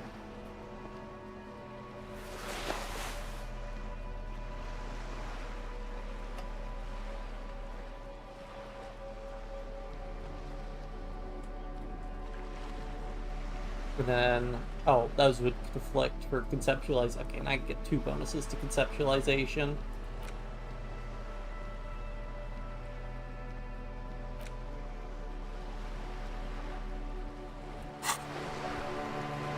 You're back. Good. What can I help you with? I've got some more questions about reality. More lessons in basic reality? My favorite part of the day. Go ahead, ask me anything. What is... It remains a mystery what you mean by this something close. This isn't about you. It's about reality. That's all for now. Glad to have been of assistance. The little that I know. Anything else? Thank you, that's all for now.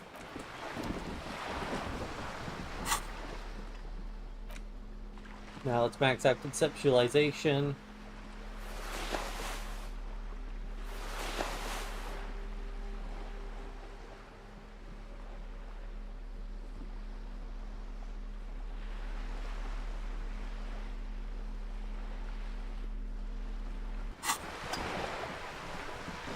You're back. Good. What can I help you with? I've got some more questions about reality. More lessons in basic reality? My favorite part of the day. Go ahead, ask me anything. Didn't I have... Oh, because I only rolled 2 dice. So even a +5, I would need a +9 before I start getting... Okay, what is reach for something fundamental? Try it. Why not? A strange coldness comes over you as you look at the world. The waves sway the sloop slowly. That's all. It's on the tip of your tongue. A doubt of sorts already in your head. But it's not fully formed yet. You have to wait and return to this later. Once the jamais vu thought is complete. That's all for now. Glad to have been of assistance. The little that I know. Anything else? Actually, wait. Now I wonder... Let me go through these.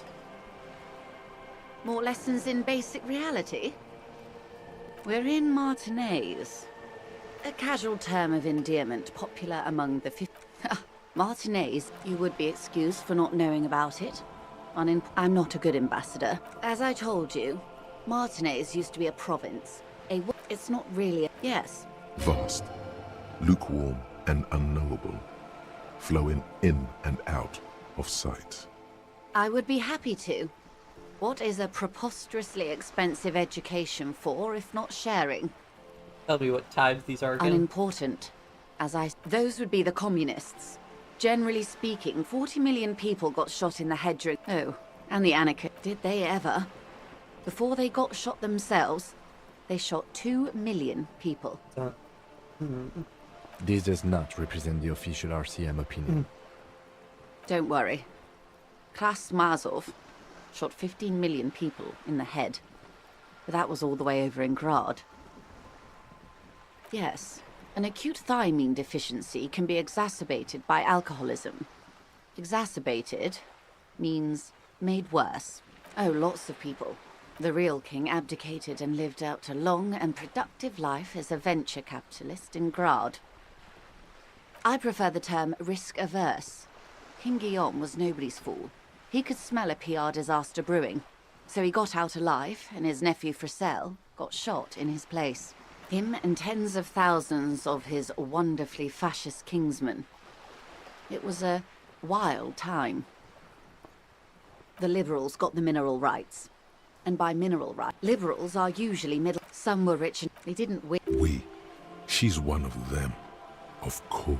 To foreign intervention. The coalition. Those people really took the mineral rights. The liberals took the coalition of the moralists, at least not in this. This is their zone of control. They embolden the RCM with crumbs of the same law they took. Technically speaking, you are a moralist. Of course. Not easy to be moderate about head shooting in your line of work. Good question. What would you have done differently?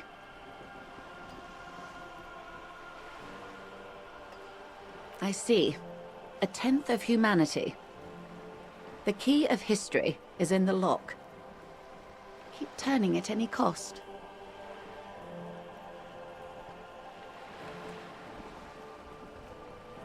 Until humanity is free and the age of capital is past. Past? That's what De Briever, the leader of the Communards, said, before she got a bullet in her head. Don't get me wrong. Capital is finished. But understand this. Its end won't free anyone. It will only lead to more suffering. Opinions expressed here do not reflect the official position of the RCM. And what is your official position, Lieutenant? My position, ma'am? My Understandable. Good question. What would you have done differently? I asked you, who are you in all this? And I asked you, past-less detective of the Citizens Militia, what insight has acute encephalopathy given to you? I don't know what I would have done differently. And you would have died, most likely. Not far from here. Maybe even right here, during the beachhead, defending the coast the day the Coalition took the city. Happily. Good. Not that it would have mattered. In the end, the commune forced everyone to the barricades. That's enough about the times. They are what they are. Who knows? An afterbloom may yet come. Anyway, enough sentimentality. Is there anything else you want to know? Not so fast. Who is she in all this? Ask her who she is. She owes you an answer. Glad to have been of assistance. The little that I know. Anything else? That's all for now. Oh.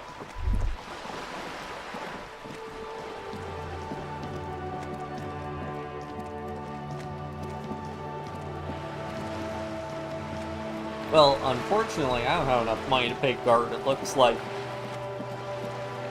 I did get the savoir-faire up, so I guess we could try to make the jump. Why not?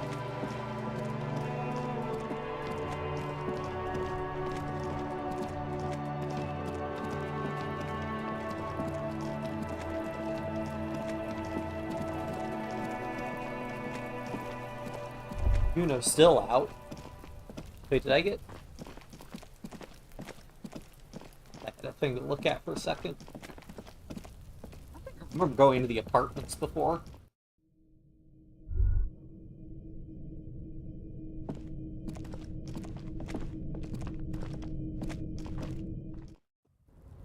Oh. I gotta run to the bathroom. I will be right back.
Alright, I'm back.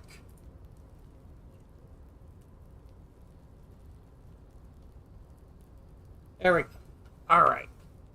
Most people settle for bed at 9 p.m. Not long after at night, the streets are emptier. By 2, everyone's asleep.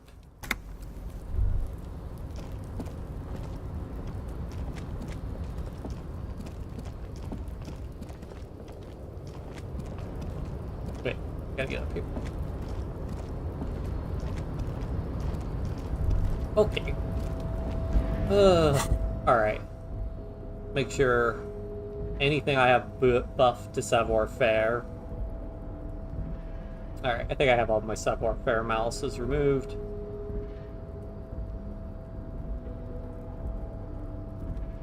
Get the extra reaction speed, that might be helpful.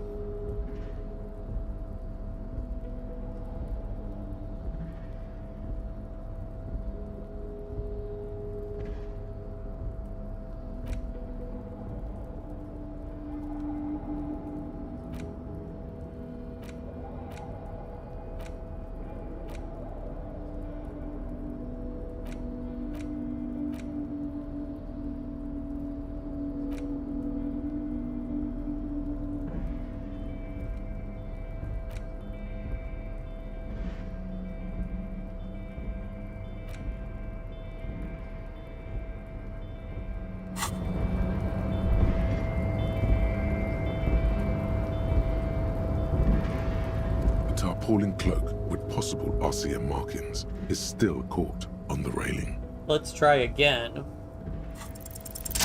Yeah, let's go. As you leap in the air, a chilly breeze engulfs you, sharpening your senses.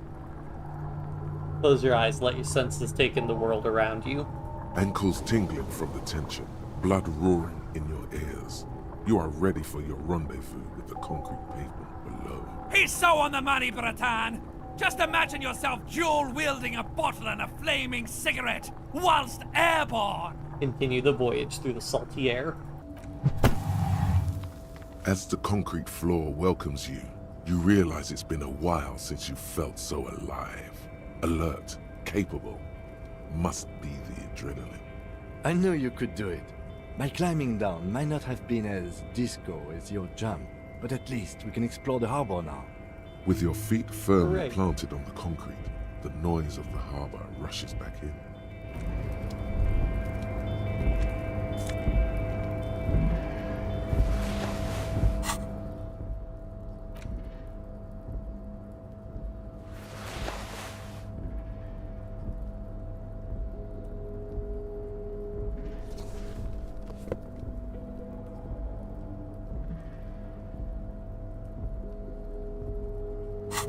All right.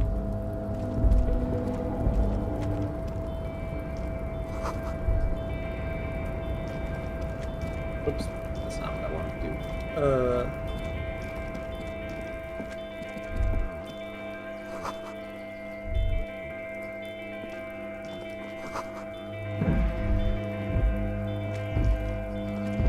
This is the night watchman's booth. The name on the door reads, René Arnaud. Listen, it's okay to take a few minutes to yourself. Sit down and have a breather. You need to rest. Your body is aching. Getting in here has taken something out of you. Have a seat. Have a seat. Rest. The chair is not as austere as the rest of the booth. A thin grey pillow is attached to the seat, secured to the stiles by black ribbons. Breathe deep. Stale air floods through your nostrils. Not a single mote of dust floats inside your lungs, though. The inside of the booth is immaculate. Search for a little something, something to help you out.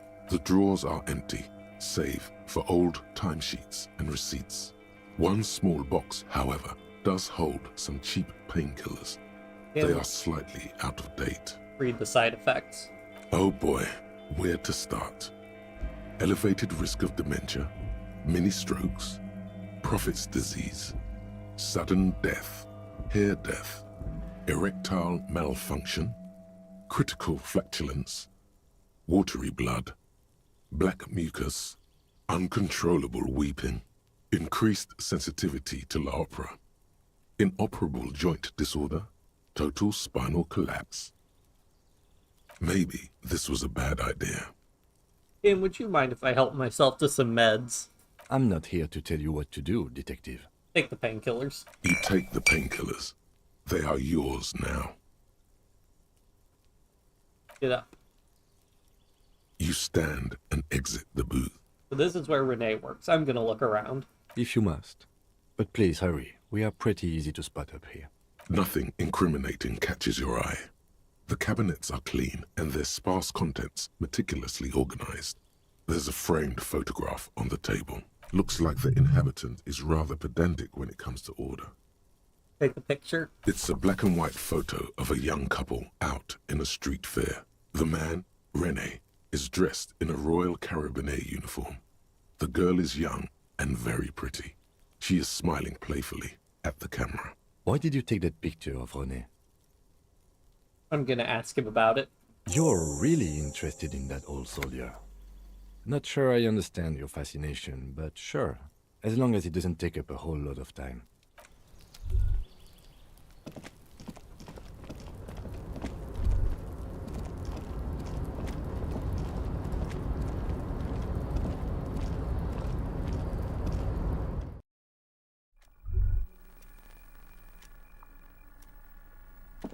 An imposing combination of a punch clock and a payphone is looking down at you from the wall. A note on the side says, "Tokens unavailable due to strike. Use change."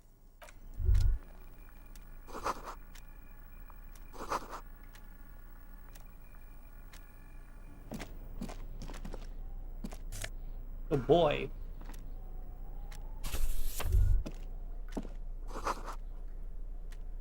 Door seems to be locked. Hello, Mumupra. On second glance, someone has forgotten to properly close one of the drawers. It's unfortunate for the Union to just leave their paperwork lying around like this. Let's see what's inside, he thinks. The drawer opens smoothly. Inside is a well-organized selection of brown folders. Browse through the folders. Hundreds of documents containing logistical data. Two kinds of transactions stand out. Materials coming into Revachol from the outside world, from Muindi, Grad, and even Ilmara. So the game's set in a fictional universe where basically, it's after I wouldn't say so much like apocalyptic. It's after like a global pandemic and then a world communist revolution. And then basically this place is under international occupation. So like things aren't great, but it's not, I wouldn't say it's post-apocalyptic. Like there was no like nuclear war, like world-ending plague or anything. Just, like somewhat comparable to like, well, I guess they don't really give the death toll from the prion disease that happens, but I would assume like at worst it's comparable to the Black Death, which, I mean, again, if you consider the Black Death apocalyptic and everything after the Black Death is post-apocalyptic, then I suppose it's post-apocalyptic, but I don't think it's really the vibe. Just more so like a fictional universe in a country under foreign occupation after like a failed communist revolution and successful overthrow of its monarchy. So, and we're just two cops trying to solve a murder mystery. And the same materials being handed over to companies inside Revachol, Couron, Coal City, La Delta, and Jamrock are listed among the many districts where the imports are being sold. Anything interesting? It's hard to make sense of this thicket of company names, dates, quantities, and percentages. You try to focus, but the lines are getting blurry. Force yourself to go through the folders. Whatever's hidden here is hidden well. Concentration isn't enough. Only a trained accountant with a background in logistics would be able to really make sense of it. However, there is a little handwritten note stuck on the side of the drawer. Look at the note. It appears to be a to-do list written in large, uneven capital letters. Remember, Leo, Everard's shoes. Special whirling borscht.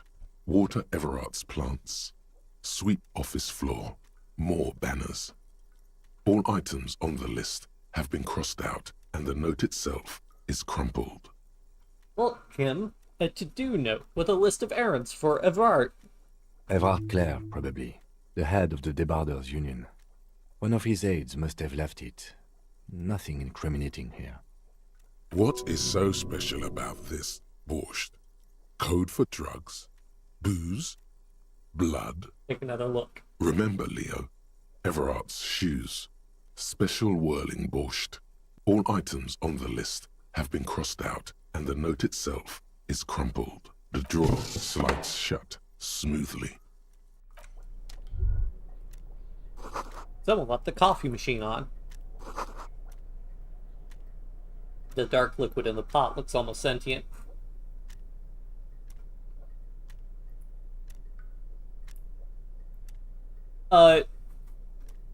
Well, so there was basically like a world revolution where basically it's implied that either every nation in the world experienced a communist uprising, some governments were actually toppled, but other ones weren't. But the subsequent communist governments were later toppled internally, except the Revachol, or this is set in like the nation of Revachol.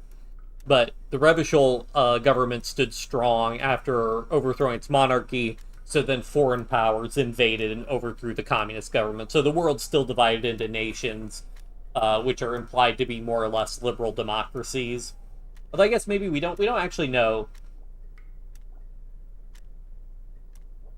No, the other powers are liberalist democracies, but they've definitely like reinstituted capitalism in Revachol.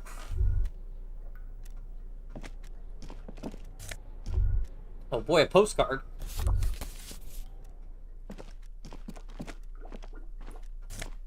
We're rich. Oh yeah.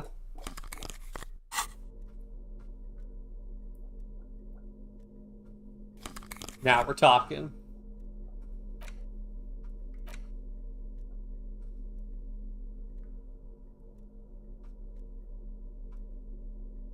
'91, that would have been 60 years ago.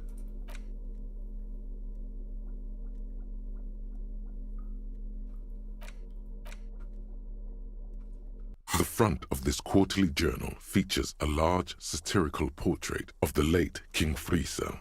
From the sides of his head, a pair of white antlers spread to the corners of the cover. White antlers? Because white antlers are one of the symbols of communism. They represent a society in accord with the natural world and, at the same time, above it. Why Friesel? Because Friesel was incompetent, foolish, and cruel. In short, the embodiment of everything the communards wished to overthrow. It's satire, you see. Flip through the pages, see what catches your eye. To your disappointment, there aren't any full-color pictures to direct your attention. Just column after column of closely set text, interrupted occasionally by little doodles in black and white. No advertisements, you notice. So who's funding this radical commentary? After rifling the pages with your thumb several times, you return to the table of contents. The magazine is divided into several sections. International development, Kunst und Kultur, and local concerns. Just inside the cover, there's also an editor's note. Read the editor's note. Comrade, as you know, this journal takes its name from Mazov's immortal expression, Du cristal à la fumée. This was his way of describing the way the rigid, crystalline structures of capitalist ideology turn to smoke under communism. But, like the structures of capitalist ideology, we too are at risk of going à la fumée. Unlike many publications which are content to spoon-feed their readers reassuring drivel, La Fumée is committed to telling the radical truth, even when that truth may drive away potential subscribers. Perhaps they've overestimated the market demand for this kind of commentary.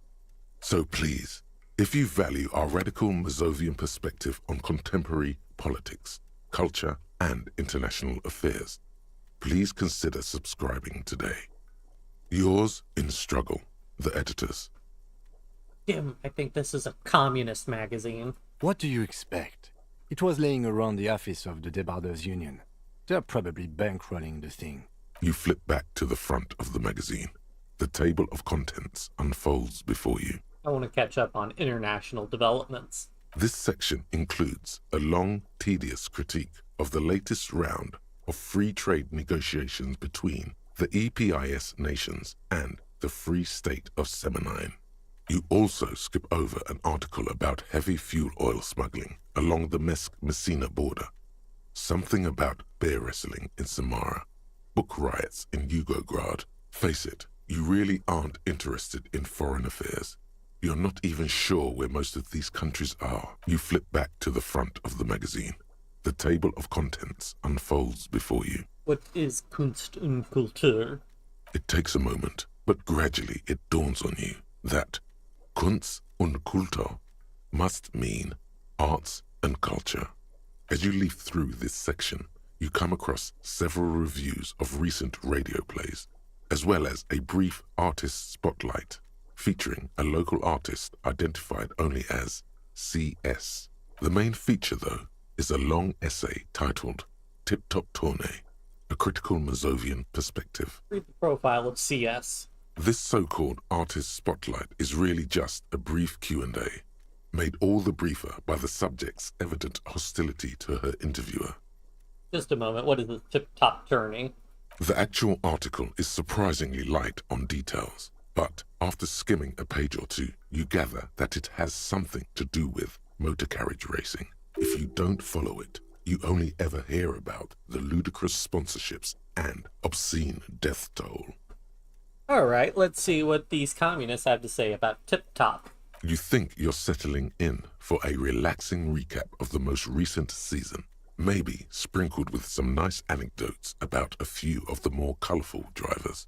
Instead, you find yourself skimming a 10,000-word feature about all the politically problematic aspects of Tip Top Tournée. Wait, what's wrong with Tip Top? Where to even start? For one, there's the crass commercialism of its sponsorships, and then there's the practically criminal emphasis on deadly motor crashes. Hang on, who wrote this stuff? Oddly enough, this article has 2 bylines: Nasteb Encolada Bernal and Exilus Buka. What's so bad about sponsorships? Under capitalism, the article says, every pursuit has its price. Every pleasure, even one as elemental as the joy of racing others around a track, is reduced to an advertising opportunity. Thus, the so-called tournée becomes a competition between increasingly meaningless brand signifiers. Your discount laundry detergent racing against a pack of Astra cigarettes, or even a fritter. Right, but then you get to see them crash. And that precisely is what's problematic about it.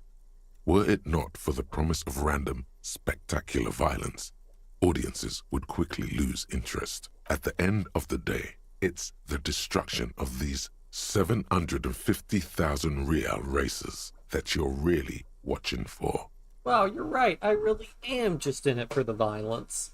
You see, one cannot avoid the conclusion that Tip Top Tournée is simply the apotheosis of spectacular entertainment under capitalism. Kim, did you know Tip Top Tourney is actually an orgiastic ritual of capitalistic destruction? I had no idea. I can safely say the thought had never crossed my mind, Detective. I wonder what else is really just a metaphor for life under capitalism. I'm sure most things are, if the young men who wrote this article are to be believed. If I had to wager, I'd say they've never even seen the inside of a motor, much less a motor race. I take whatever they write with a large grain of salt. You flip back to the front of the magazine. The table of contents unfolds before you. Let's see what they mean by local concerns. Unsurprisingly, much of this section is taken up with articles declaring unqualified support for the dock workers' strike. You skim the headlines. Paint the harbour red and white. Martinez tames the wild pines. A city in revolt. First we take Martinez, then we take La Delta. Finally, there's a brief article by the writer, G. Martin, accusing the owner of the Capeside Apartments of illegally attempting to evict certain communist tenants simply for not having paid their rent. Charging rent to live somewhere is pretty outrageous.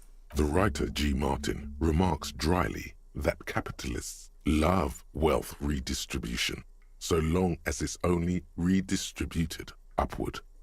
You flip back to the front of the magazine. The table of contents unfolds before you.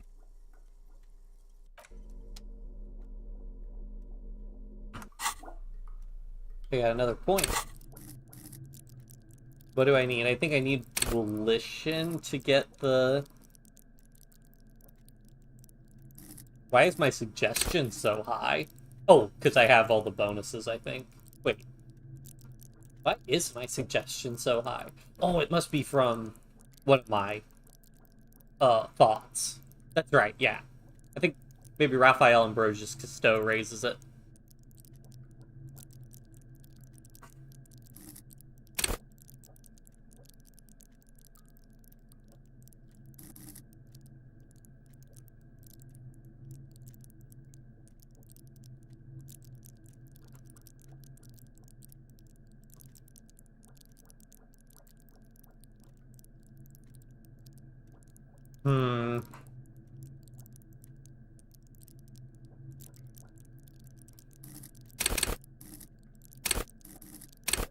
Do I want to get volition up to try and be able to ask for money again, or do I want to get something else up?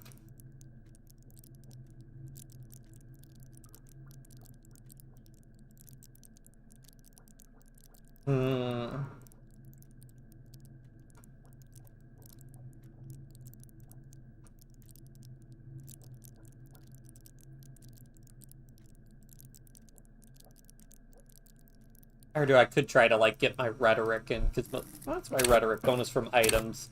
Yeah, these are only being dragged down by items right now. So I could just take the items off. I also need to recover authority. Well, let's go with volition.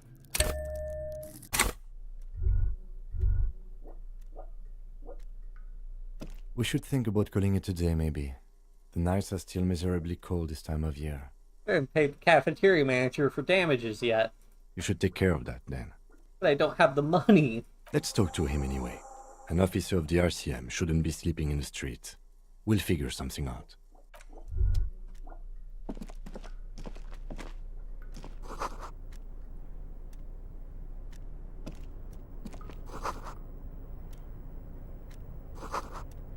Uh-oh. Wait, how do we get out?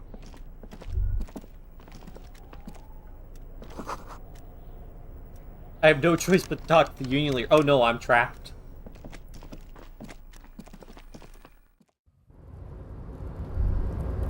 I'm sorry, Kim, we can't get out of here. I wonder what'll happen.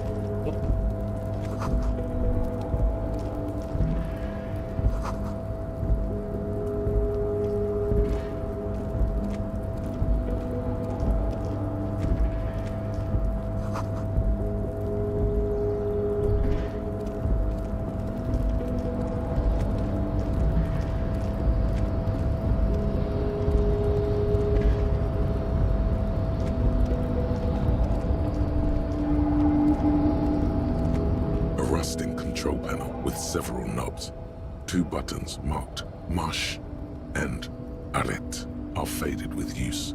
It seems to control the large crane above. A container is attached to its hook block. Marche. On. Arrête. Off.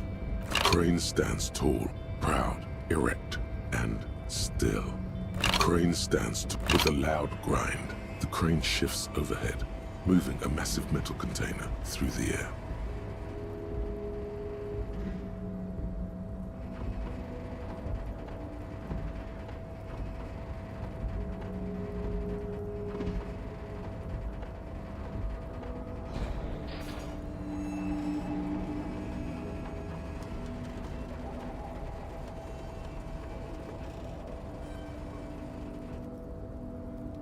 And with a surprisingly quiet thunk, the crane places the container down. The harbor sleeps as the strike rages in the distance. the crane can rest again, now that its purpose has been fulfilled. Its purpose? What do you mean? Moving this container, of course. For this purpose it was built. For this purpose it has acted. And now it will rest. I can't see how that was worth the ruckus, except for seeing the crane in action, which I admit was satisfying. The crane does not return to its original position. It does not move at all.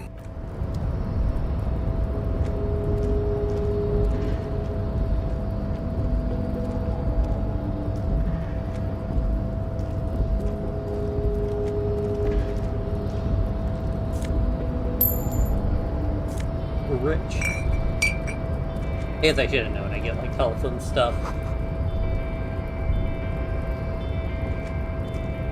Before you stands a cargo container, just one of many in the yard. Lieutenant, I think there's something special about this container. Is this like your thing with that wall again? Maybe. I can't tell. I think we should investigate further. You do? Because I don't. What? Why not? There are a million containers here. Why are you fixating on this one? It was hanging from the crane. You just picked one out because you wanted to interact with a cargo container. We are not here to interact with containers. We are here to get the body down from the tree. No reply. The knock produces a hollow ring of metal. Doesn't sound like there's anything inside the container. You attempt to turn the handle, to no avail. The doors seem to be mechanically locked. To your left, the lieutenant considers your actions with some puzzlement. Rhetoric impossible. Persuade the door to open. Why are you even trying to open a door with rhetoric? Because getting physical wasn't an option. Because what wasn't an option? Using my body over my wits. Now is not the time to get philosophical, detective. You can do that after hours. Nothing more to do here for now, then.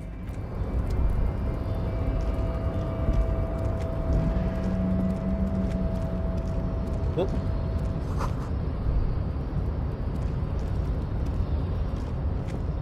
We're rich.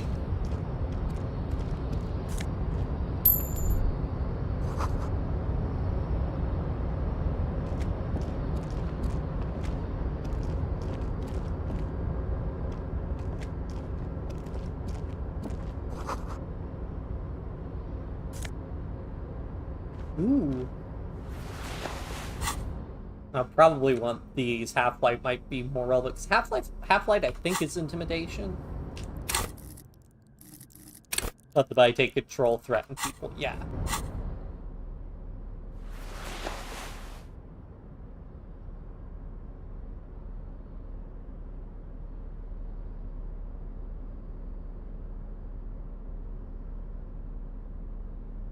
Do I want composure but sacrifice savoir faire? Yeah, I think so.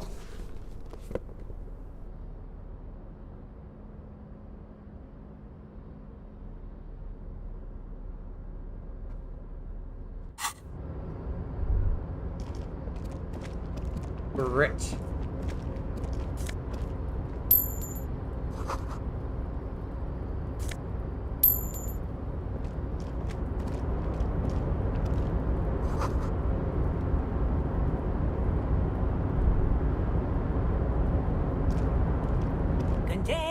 Container, I'll turn you nice and red. Container, put the logos on.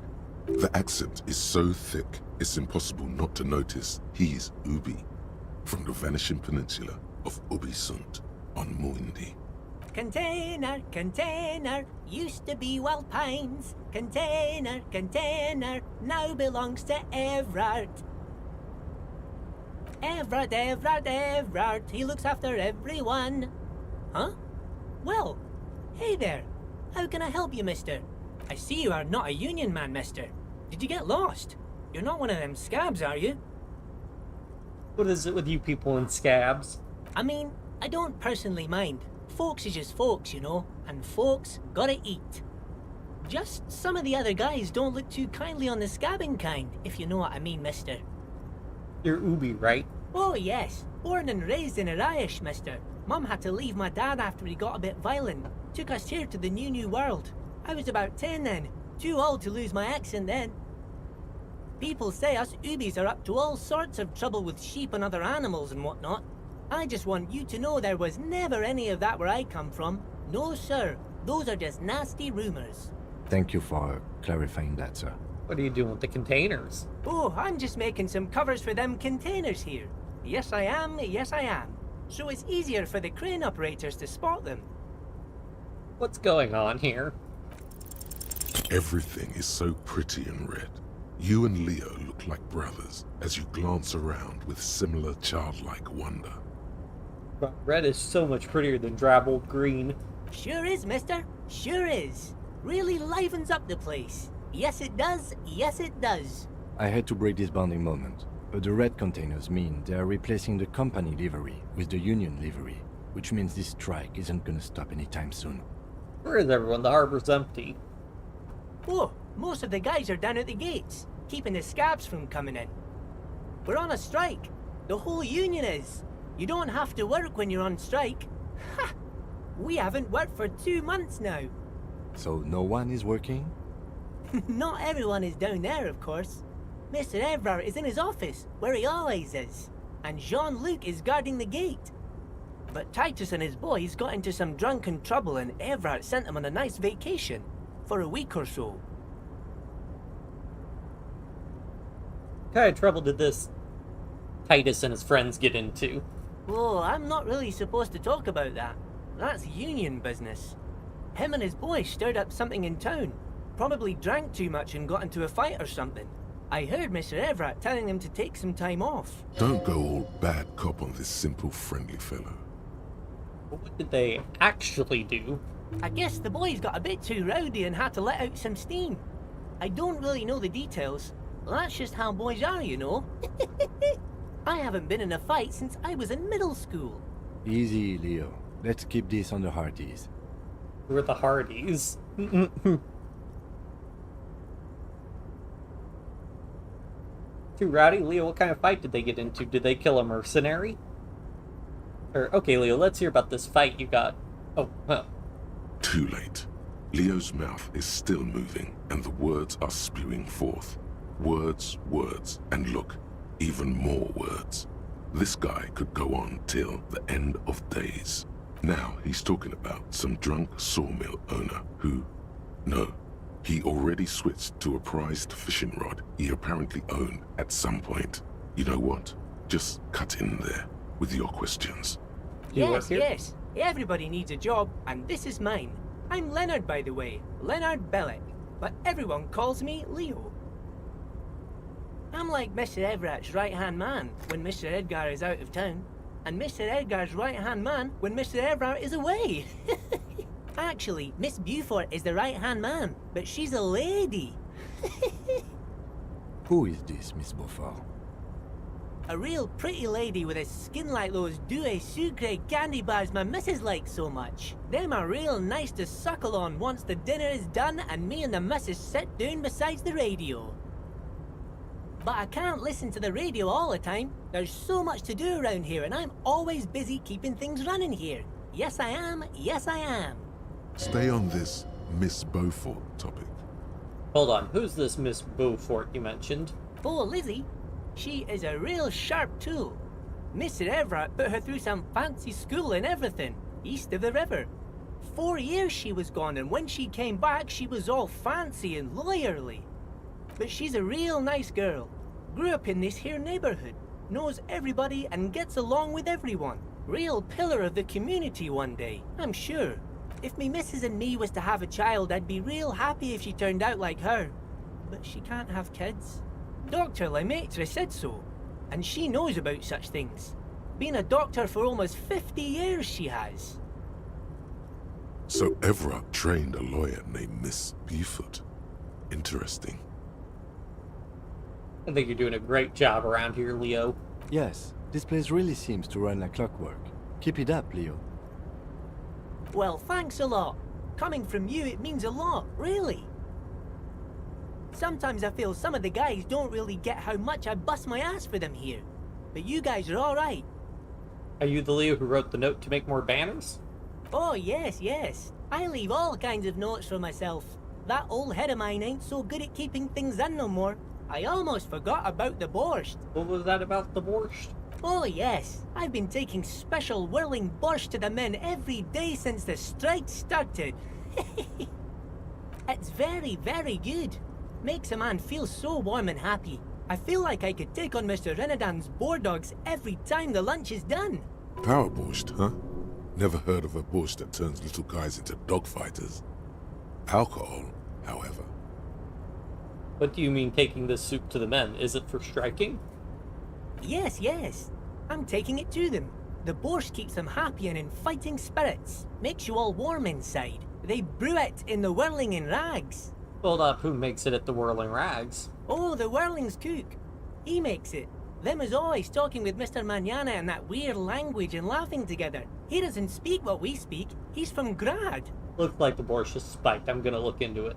Oh, sure, mister. Sure. You do that. Yes, sir. He didn't actually understand what you meant, and now he's just nodding along. What's in the container over there?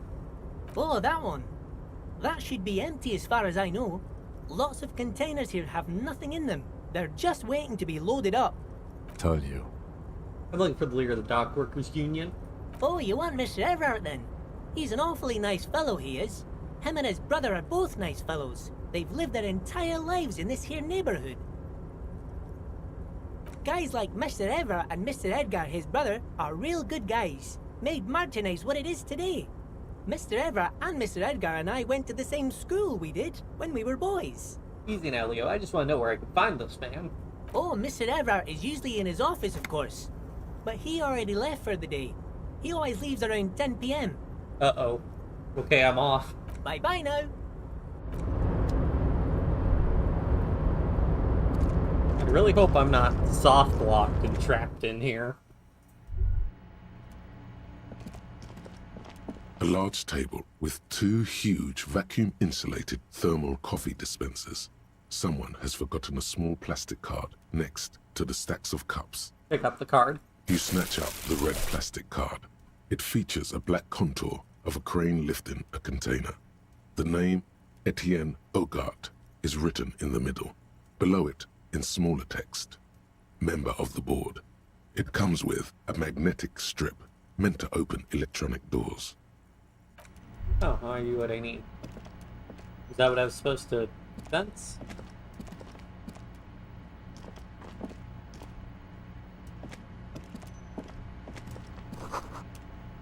The stair made of pallets leading up.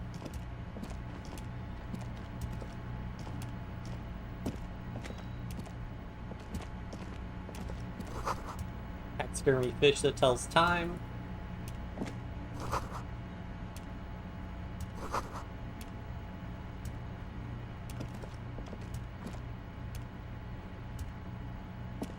Well, it should hopefully let me out then.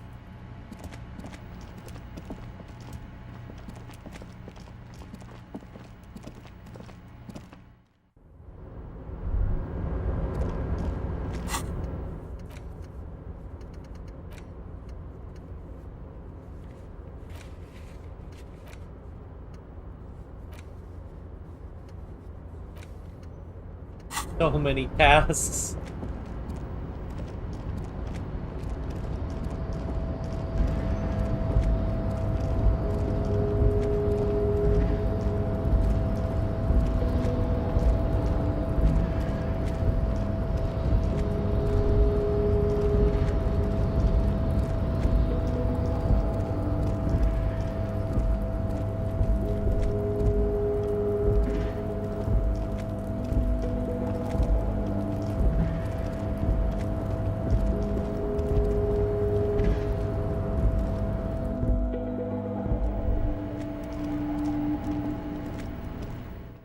There we go. Great. Does Measurehead just stay there the whole time? Yes, he does.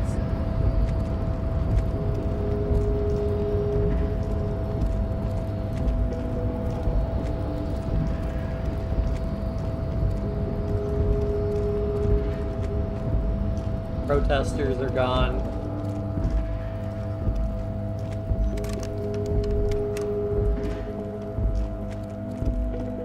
Shop's closed.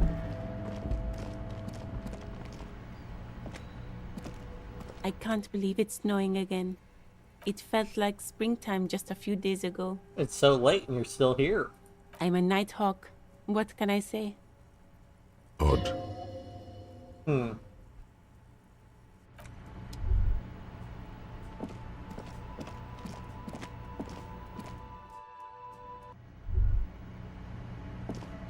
Is this guy still sleeping here? The worker is in a deep slumber. Perhaps he's on his way to where you just came from, into the primordial darkness.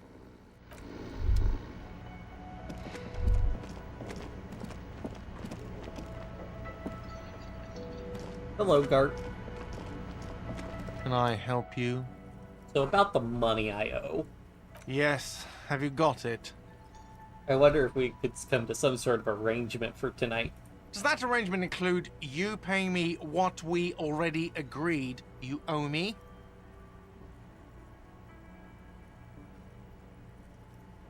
It's cold out. I'll freeze to death because I'm losing this stupid money game.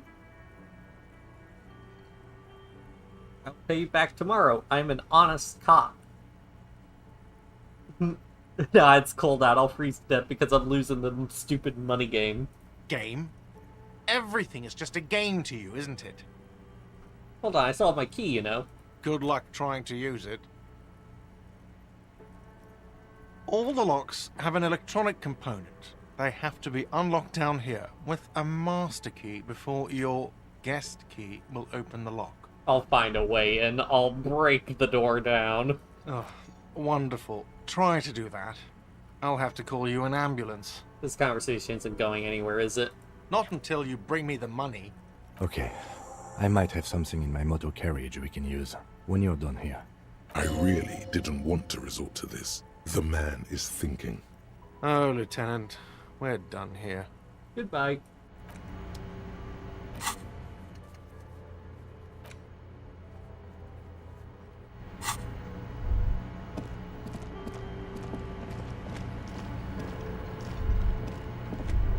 You see a heavy steel door with a prominent dimpled lock. It's painted blue. The cobalt blue surface feels rough to touch. The stainless steel door is flush with its frame on every side. The door does not budge.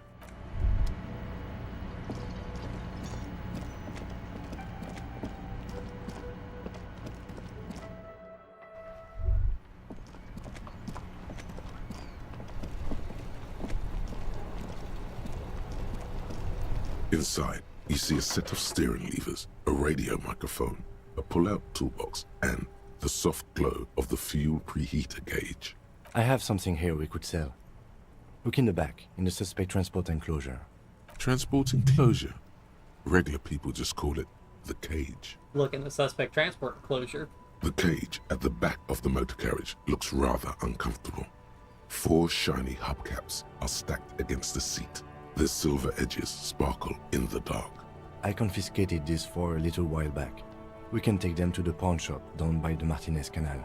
What are those things? There are spinner hubcaps, frivolous things you put on your wheels. When the wheels come to a stop, the caps keep on spinning. There's no real use for them, it's just for vanity. A vanity he wouldn't mind. What do you mean you confiscated them? A couple of weeks ago, I stopped a young man for going slower than the speed of traffic. Turns out he was some coalition official's son and high. So you took his spinners? Mm-hmm. I took them and arrested him for driving under the influence. I get it. I would have confiscated them too. They're mesmerizing. That they are. I was going to take them into evidence, but they weren't necessary for conviction. He never asked for them back. Did you want to put these spinners on your machine? No, that would be silly.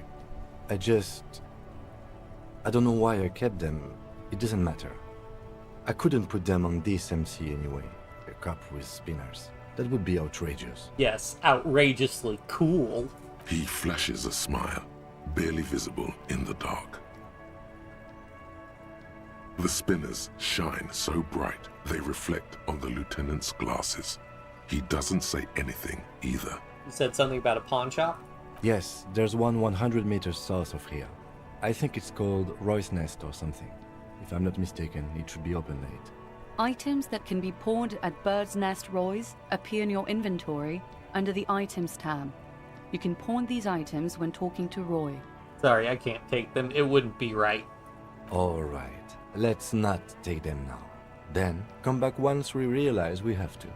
Have this conversation again, and then take them. You get it, Kim. I have a plan. Na na na na na na na na na na na.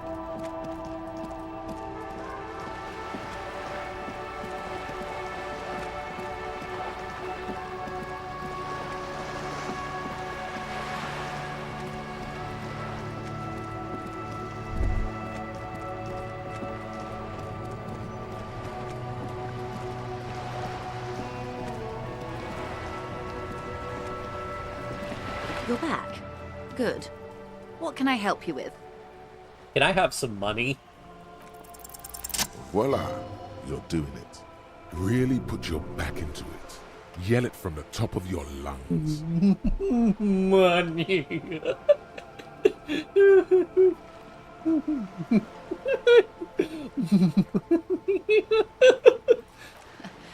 I'm sorry, I couldn't hear you.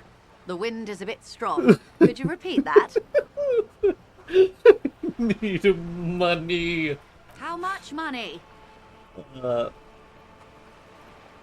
I need $1 billion real. Excuse me, sir.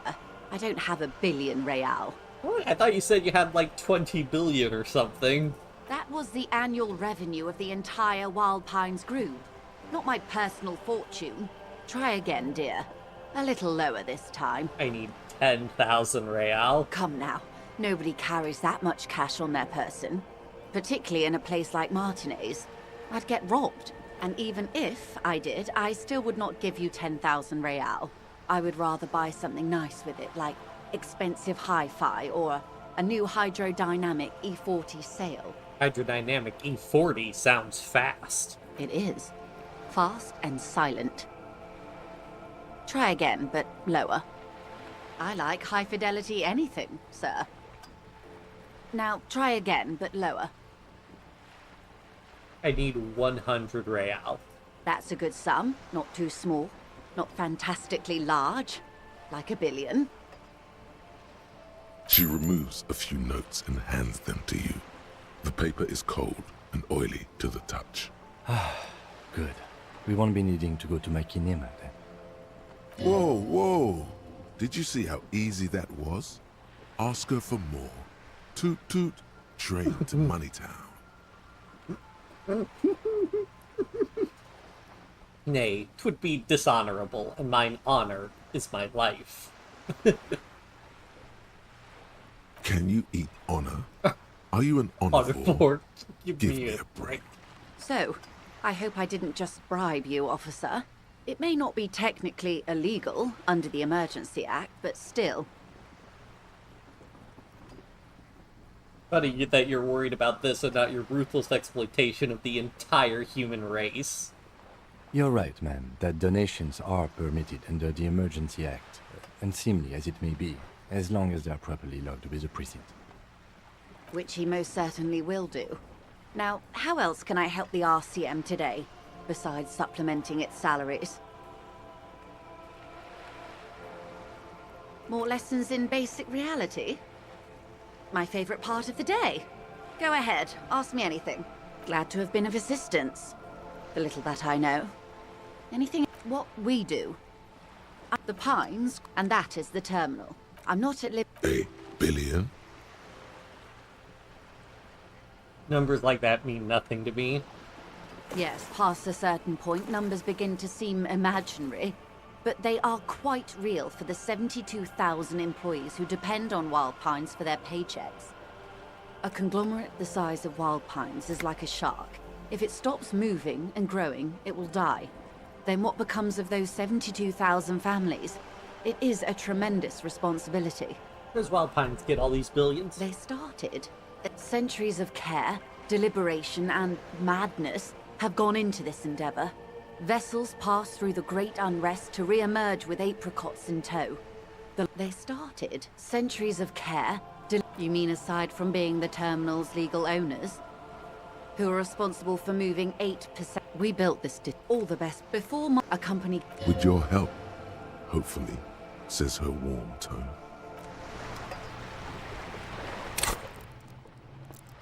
I'm repeating some dialogue options, because I think if I repeat left-wing dialogue options now that I have the thought, I'm getting some extra XP. Let's go see if that communist's in his apartment.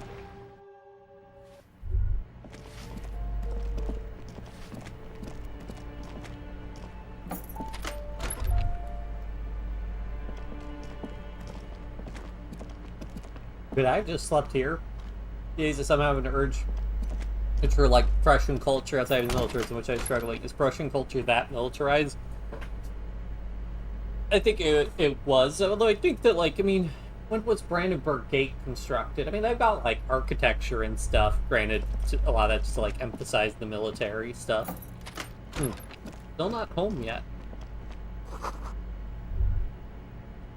Revolutionaries love to pose with their guns. Wait. That isn't just a five-pointed star. It's an inverted white pentagram cradled in a wreath of antlers. The iconography of communism, in other words. Inspect the symbol closer. The star and antlers was developed in the 6th decade of the last century and quickly adopted by Mazov and the communards during the revolution. Even today, half a century after, the star and antlers retains the ability to evoke hope, disappointment, and fear in equal measure. Why is the star upside down? To symbolize the toppling of the old order. Also, some social democrats were already using it. Why white? Because white is the color of peace. What does it evoke in me? Gone. Gone is the glory of hope. Only the scribblings of impoverished students remain in dirty hallways. I got tricked. Bamboozled, some might say.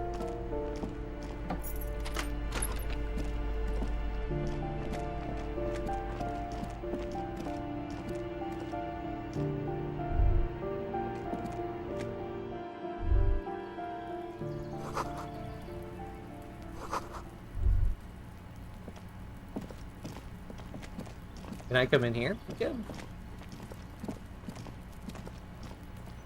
This door is made of metal and appears to be reinforced. Someone here really values their security. No one answers. We should return tomorrow.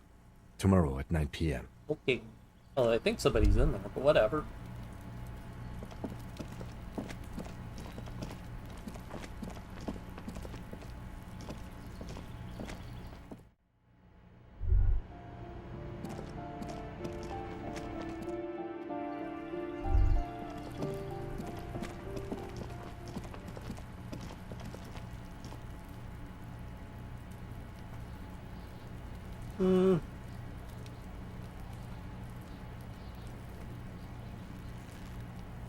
I mean, I know some of that comes with Prussia to an extent was born out of the Teutonic Order, which was literally, you know, like a crusader state. And then, although I think that a lot of the modern militarism is more of an invention of, was it Frederick the Great or Frederick Wilhelm the Fourth? So there would have been like previous Prussian culture before then. I think before it became super militarized. But I'm not an expert on Prussian history.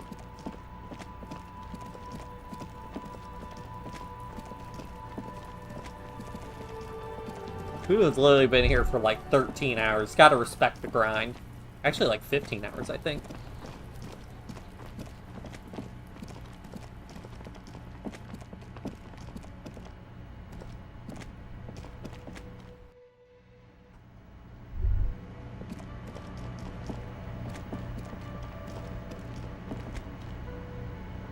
Can I help you? So about the money I owe. Yes. Have you got it? I have your money. Well? Here's 100 real. Slam bills down on the counter. I hope choke on it. Great, perfect. I hope you enjoy your freezing cold room with the window you broke yourself. You've really worn down his patience. Even paying him didn't help. The electronic lock to your room has been disabled till 9 p.m. tomorrow. Starting tomorrow, please pay for each night in advance. 20 real per night. If you don't have the money, it's over for you. Got it? You've got nowhere else to stay. Time stops advancing after 2 in the morning. If you haven't paid for your room by then, it's game over. Don't leave finding money to the last minute, however. It's harder to make cash after nightfall when the shops are closed and the streets empty. Oh,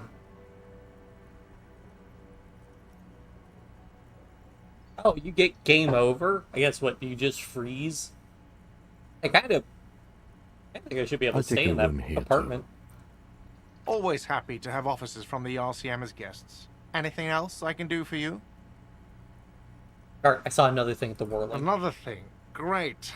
I love those. Yes? Good.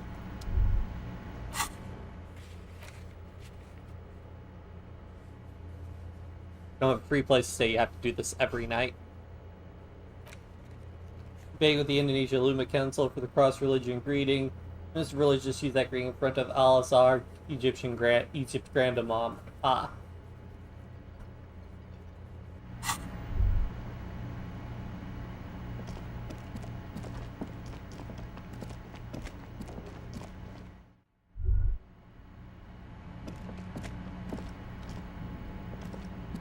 The door is closed. There is no answer.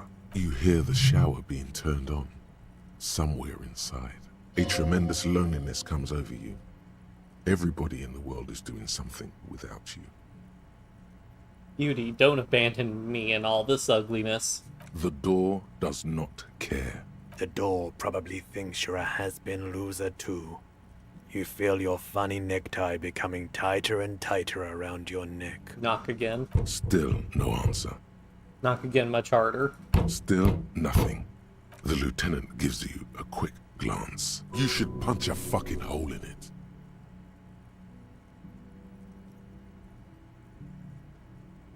Suppress the urge. The murmur in your ears recedes slowly. Your breathing normalizes. That's one lucky door. Try the handle. This door can only be opened with a key or from the inside.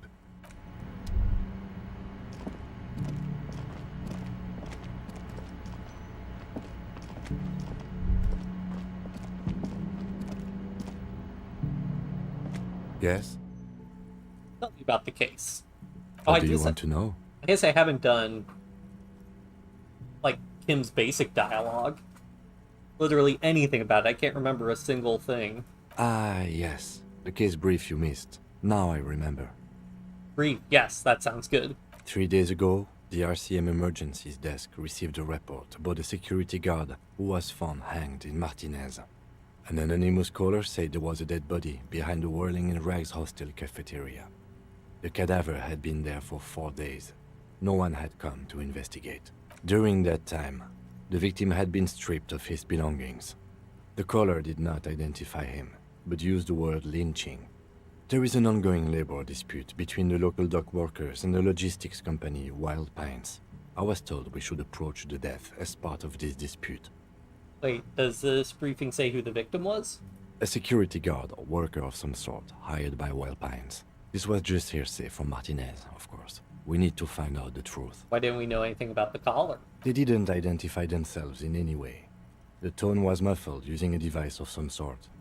The desk could identify neither the caller's age nor sex. Why hide themselves? There's a strong prejudice against involving the RCM in what's seen as union matters. The Dock Workers Union is the de facto police in Martinez. Now it appears they've started executing too. We cannot allow that. Hold on, and the RCM is? That's us, the Revachol Citizens Militia. We're the police in this city. Let me just make this perfectly clear. Our job here is to find the killer. That's right. Would you say this is a mysterious case? No, it's not a particularly mysterious case. Why not? The deceased is a security guard for a corporation involved in a labor dispute. It doesn't take a DeLorean polymath to put the pieces together. I just don't see the case getting more mysterious than that. I was thinking something otherworldly might be involved. You know, something supernatural. I can assure nothing like that will happen. Do you know why not? Are you sure? I think something is already happening. No, something isn't happening. Because it's not part of reality. The gesture resembles an orchestra conductor bringing the choir to a full stop. There's something the lieutenant isn't seeing. The universe is too irrational, too morally complex. You should convince him. You mean like a brief? Do you want me to brief you again? No, I'll wing it. There's no reason to wing anything. If you didn't get the brief, that's okay. I did. 3 days ago, the RCM emergencies. During that time, the victim had been stripped of his belongings. The caller did not identify him, but used the word lynching. Mega cool. There is an I've heard ongoing enough. labor dispute. Okay then. Was there anything else you wanted to know? We're from different precincts. Are we on the same case? Why are we on the same case? Like, if in Indonesia, for Indonesia meeting is just another huge state in front of Al-Azhar, Egypt, Grand Imam. I see what you mean, yeah, the inter-cross-religion greeting, yeah. I'm afraid you and I are pawns in a pissing competition. What do you mean? You don't know? I assumed you were in on it. I don't remember. You know what I'm on? Retrograde amnesia. Better still than an imbecilic cop-off. Cop-off? It's just stupidity. What kind of stupidity? The cop kind. Our precincts can't decide if Martinez is part of Jamrock or the Industrial Harbor. Yours or mine, as if we somehow own parts of the city. Typical street gang mentality. So we've let the Union make a mockery of law enforcement here. And now it's come to its natural conclusion. Ah, so there's a struggle over who runs Martinez. Well, sort of. It's less a matter of who gets to police Martinez than who has to. It's an orphan district, in other words. I think the dispatch desk just told both our stations about the hanging. There was quite the brouhaha at the 57th, I can tell you that. Time to settle it, they said. Cop off. But I assure you, I am not their finest or toughest, with 102 cases solved. What I am is least interested in a pissing competition. So, he volunteered to represent the 57th, but not out of competitiveness. On the contrary. So you volunteered to spoil it. Yes. I'm an unrepentant spoilsport. What's special about Martinez? Martinez? Nothing. It's just a puddle at the end of some drain pipe. No one cares about this place. They care about sports. Most of our colleagues don't even know how to get here. North of the interchange doesn't exist. In what world is labor union allowed to do policing except in that world? I mean, in this one again, it's not a de jure versus a de facto. Basically, the police departments in universe are all since an international coalition took over, you're basically left with the local police forces having broad authority to take action. The problem is local police forces are not particularly well funded. As a result, they don't have interest in policing large portions of the each police department just wants to, deal with whatever's in their immediate vicinity. The more and more area they try to police, the more and more their precious few resources are stretched thin. Consequently, in an absence of policing, you get something like the Union being de facto in charge, which is something you saw in, that was a thing in, the Wild West, where you could have gangs become the de facto law in a given area. Or I'm sure in, certain places during, in Chicago, I'm sure you have, organized crime syndicates becoming, the de facto mob.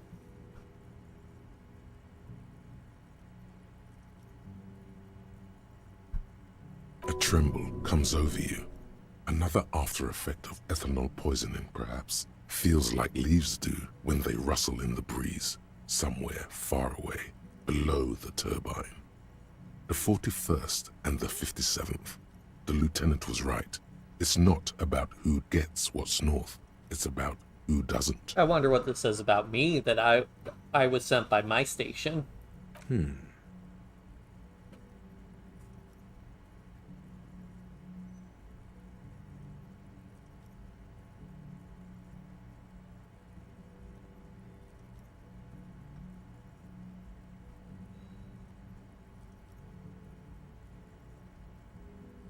I must be an augury, an apocalyptic omen sent by my people. Can you guess my message? No. There will be a bloodletting of unimaginable proportions. Unimaginable. Oh no, it's very imaginable. We fail to place responsibility for the hanging. The harbor company see the situation is out of control, so they bring in private military, maybe a gunship. The Union responds in strength. Automatic fire. Local law enforcement solving one little homicide decides nothing. Not solving it can have real and calculable effects. Things can always get worse. Matter of fact, augury, we should move. Don't be scared, but I think I might have supernatural abilities. He opens one hand and looks at it. A moment passes. Which school do you subscribe to? Mambo or Jambo? Wait, which one is the one where you hear your Thai talk to you? Mental illness. Because I don't have that. I have something cooler. What was that? Mambo and Jambo? Yes.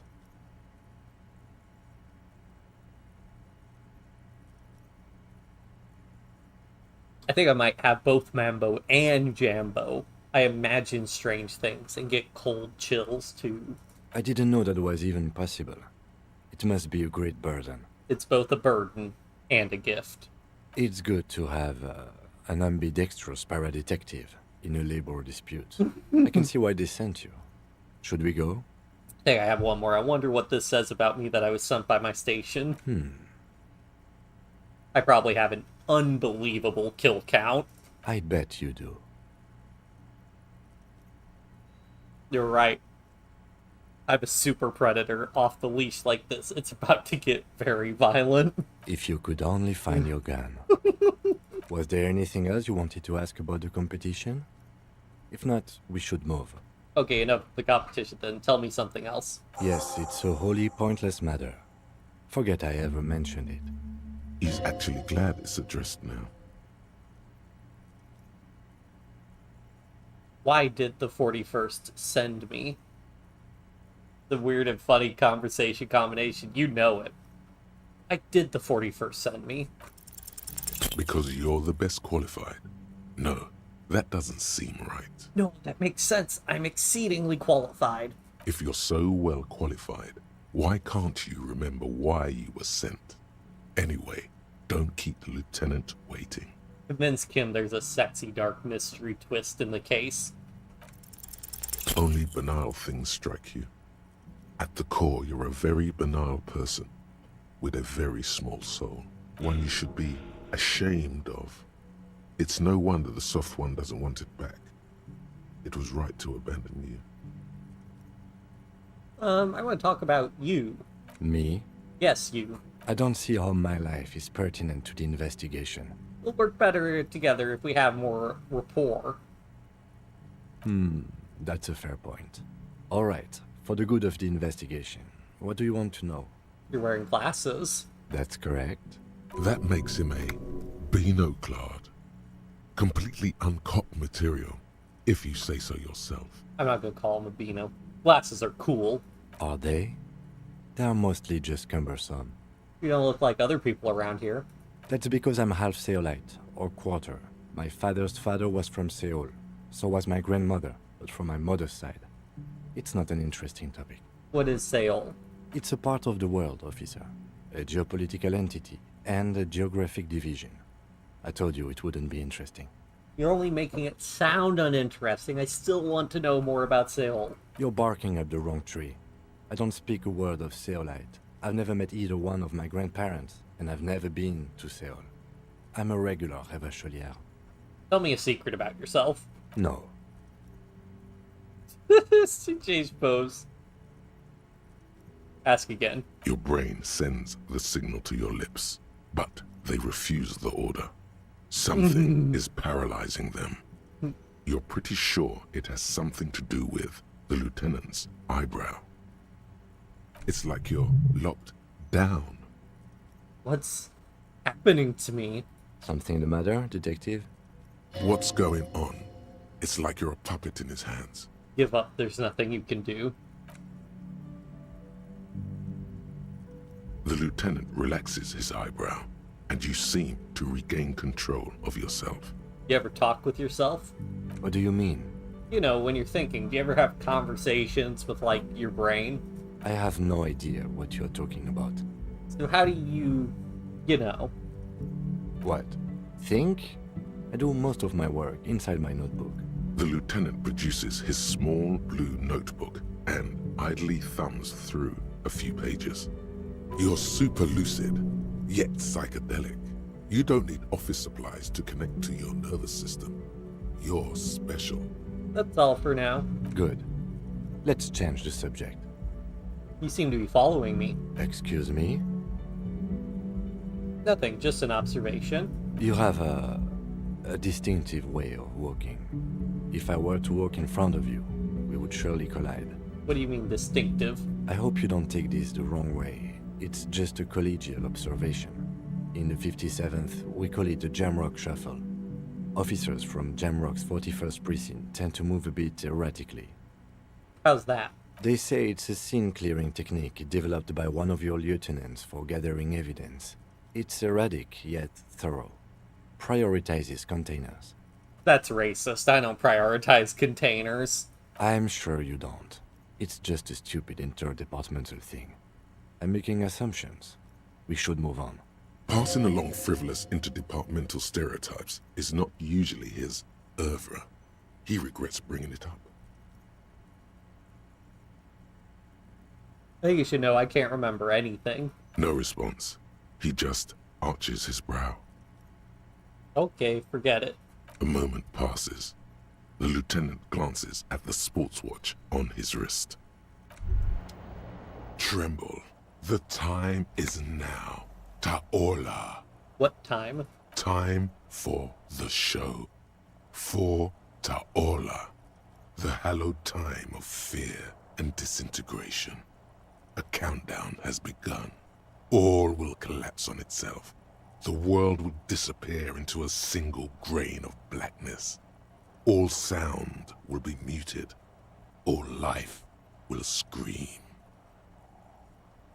What's that? Ulogu Theodos, Xeno Zausin, Ipoli Osidien, Echondes Fronisin.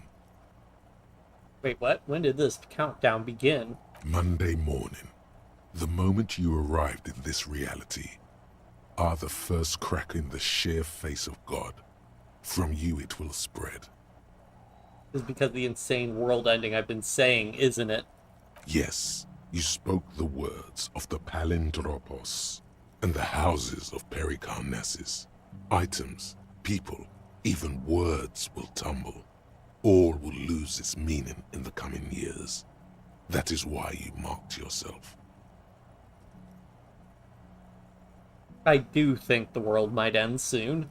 The face of the woman fractures. There will be herd killing. We all become vapor.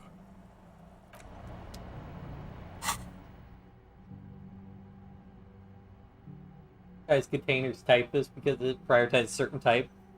Containers are erased. It's a type of thing. I think that's the joke. Oh, Cop of the Apocalypse. Wait. Unlock a slot. Oh, I can't. I need to unlock slots, but I have to spend level ups to do that. Do I need my skills, though? I need everything. But I really want to be a Cop of the Apocalypse.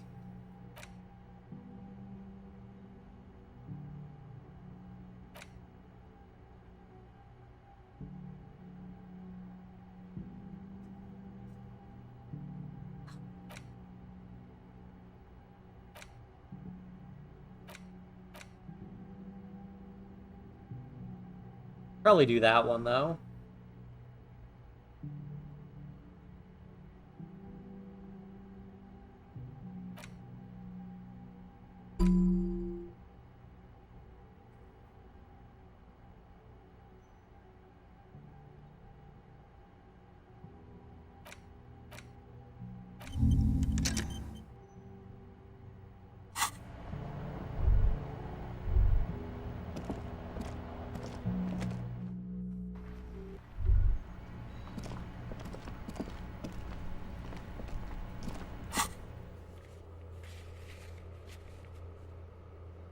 Alright. Yes?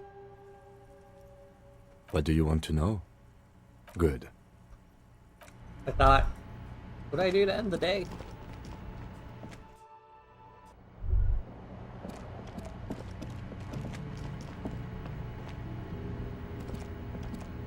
This is the door to the room you redecorated. Good night, Lieutenant. Just a moment. We should talk about our progress on the investigation. Let's go out to the balcony. Alright, let's go.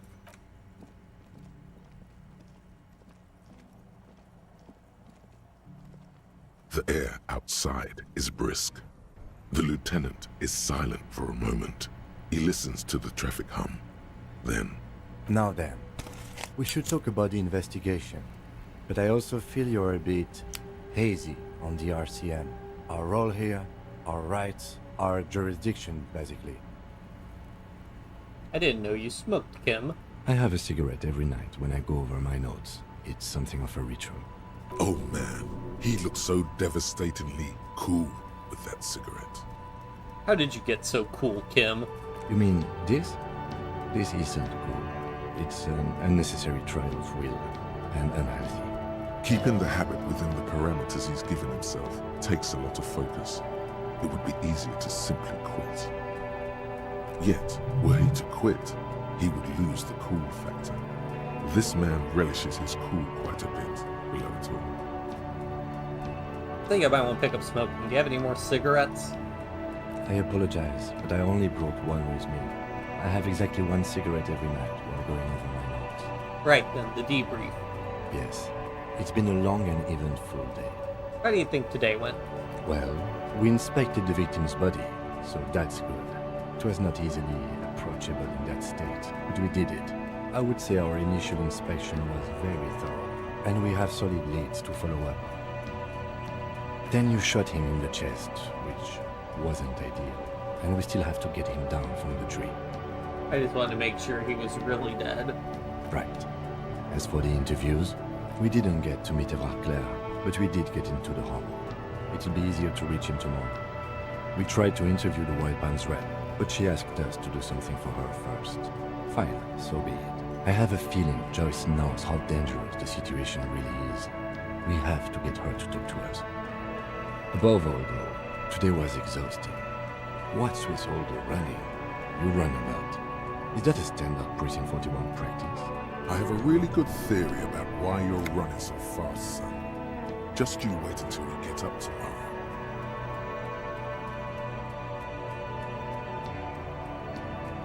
Yes, it's part of the Jamrock Shuffle. It's impressive, especially for a man your age. And in those hills. Nice shoes, by the way. I like the green. Goes with the orange. So what are our powers exactly, the RCM? They're quite limited, actually. The power officers of the Revachol Citizens Militia exercise most frequently is imposing fines of up to 1,000 real for offenses, in accordance with an interdepartmental schedule. 1,000? Why not more? The RCM's primary role is to ensure safety. We are not really supposed to play any part in the economic structure of Revachol. Wouldn't that be an easy power to abuse? Yes, although indirectly, as citizens can always request records from their local station. Officers of the RCM have been known to take bribes of less than the prescribed fine amount. It undermines trust in the RCM. Okay, what else? We can arrest people, of course, but rather than bringing someone in directly, it's preferable to serve a station coldly. It prevents confusion and overcrowding. Wait, how can you be sure the arrestee will show up? You can't. Those who don't show up become fugitives, though, and have fewer legal rights when they are eventually caught. It's about power projection. Thus far, they seem to mostly show up. I see, and if someone resists? We are permitted to use whatever force we deem necessary, even lethal.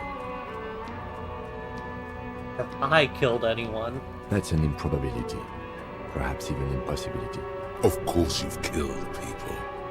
It's somewhere down there, melting in all the drink. I must have. I feel it in me. Precinct 41 is known for a higher than average rate of police violence. Wait, so if I kill someone while on duty... You have to supply compelling evidence for why it was necessary to use lethal force. In these cases, your partner is usually your witness. Not a good position to be in, by the way. Internal Affairs handles these cases thoroughly, by cross-examining you for inconsistencies. It is hard to cover for anyone, which is for the best. Did you ever kill anyone, Kim? Yes. The last time was 4 years ago. He has internalized it well. It's just that. A fact. A self-contained past event. What happens to people we convict? We don't convict. We arrest and send them to coalition government courts in Couron and La Delta. The prosecution works off our testimonies and records, which is why it's paramount to keep them. This is part of the thing. We're like a local force, but then there's still ultimately like all actual power, though, is more or less in the coalition government's hands. And who makes all these rules? The coalition government? Yes, the international community's mission in Ravachol, and the moral intern more broadly. The RCM was formed by the coalition government to restore order in the international zone after the revolution. So we did. Now we attempt to maintain that order. No more, no less. Or perhaps it is better to say we were allowed to form. It's a point of contention whether the citizens of Ravachol or the coalition government founded the RCM. They were citizens of Ravachol. Be sentimental if you like. Either way, the moral intern leases us the right to keep the peace in this city, and they will take it away if we misuse it. Moral intern? What's that? What is it? The Moralist International are the world's largest political organization. You know who they are. They have been running this place after the revolution failed. If I didn't know them, how would you describe them? They're a union of center-left and center-right parties across the Real Belt. Our coalition government is just one of its many projects. They also run the ICP, EPIS, most intergovernmental organizations in the world. What do they believe in? What do they believe in? They are Dolorians. They believe they continue the humanist project set forth by Her Innocence Dolores Day 4 centuries ago. Others say they are just technocrats. What is their symbol? Interesting question. It's a blue forget-me-not. Their motto is love, compassion, self-discipline. I think you can gauge what they want you to think of them from that. Something ominous.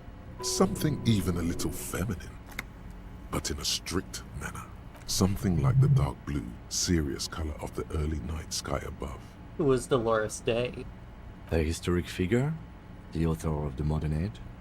You will have to look elsewhere for opinions. The subject of humanism is too abstract for me. What do you think of them? The moral intern are a fact. I try not to have opinions on facts until they change. And it doesn't look like that's about to happen. I have an opinion on the moral intern. Do you?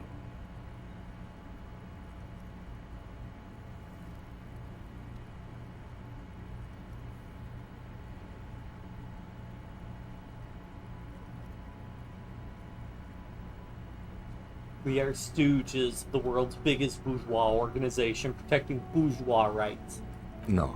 We are stooges of the world's biggest bourgeois organization, protecting the people of Ravachol. That's the hand we were dealt. Without the MI, we would be common vigilantes. Maybe we should make our own law. Spoken like a revolutionary, not a cop. But hypothetical aside, in Martinez we already are vigilantes. At least the Union thinks so. I expect our job here to prove quite challenging. The lights of the orphan district are reflected in his glasses. The red and golden orbs of the motorway sliding like pearls on a string from east to west as Ravachol commutes back to the suburbs. Tomorrow is Tuesday. Monday is over. Say nothing, just look into the night. The dying lights of the city shimmer below. Slowly, like luminous clouds, they pass on his lenses. The lieutenant looks at his slim cigarette, contemplating the next drag. This soldier is the highlight of the day for me, he thinks. This little stick right here. They really don't like us here. And the mouth on that kid, Kuno. It's different inland, in Jamrock and the GRIH. Why are they like this? It's our fault for leaving this place to the dogs, to the Union, to the company. Not daring to come here more often. It's like I told you, this place is an orphan. fallen between the cracks. And in Jamrock and the GRIH? We run this city. West of the river is RCM land. It's incredibly hard. Human beings are... But we are in control, and it's worth it. The organization works. Our systems work.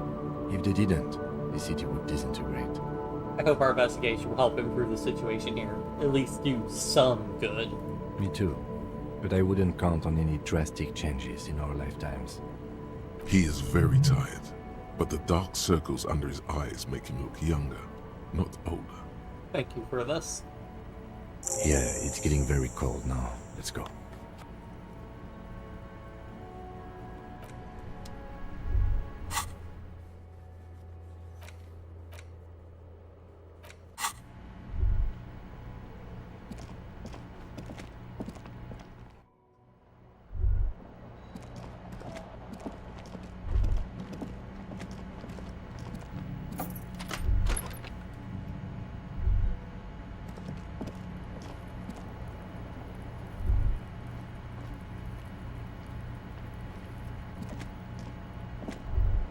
Alright, I still have one other thing I gotta do. Tim stopped us from talking to a woman outside. Maybe we could talk to her. Oh. Does Gart never sleep?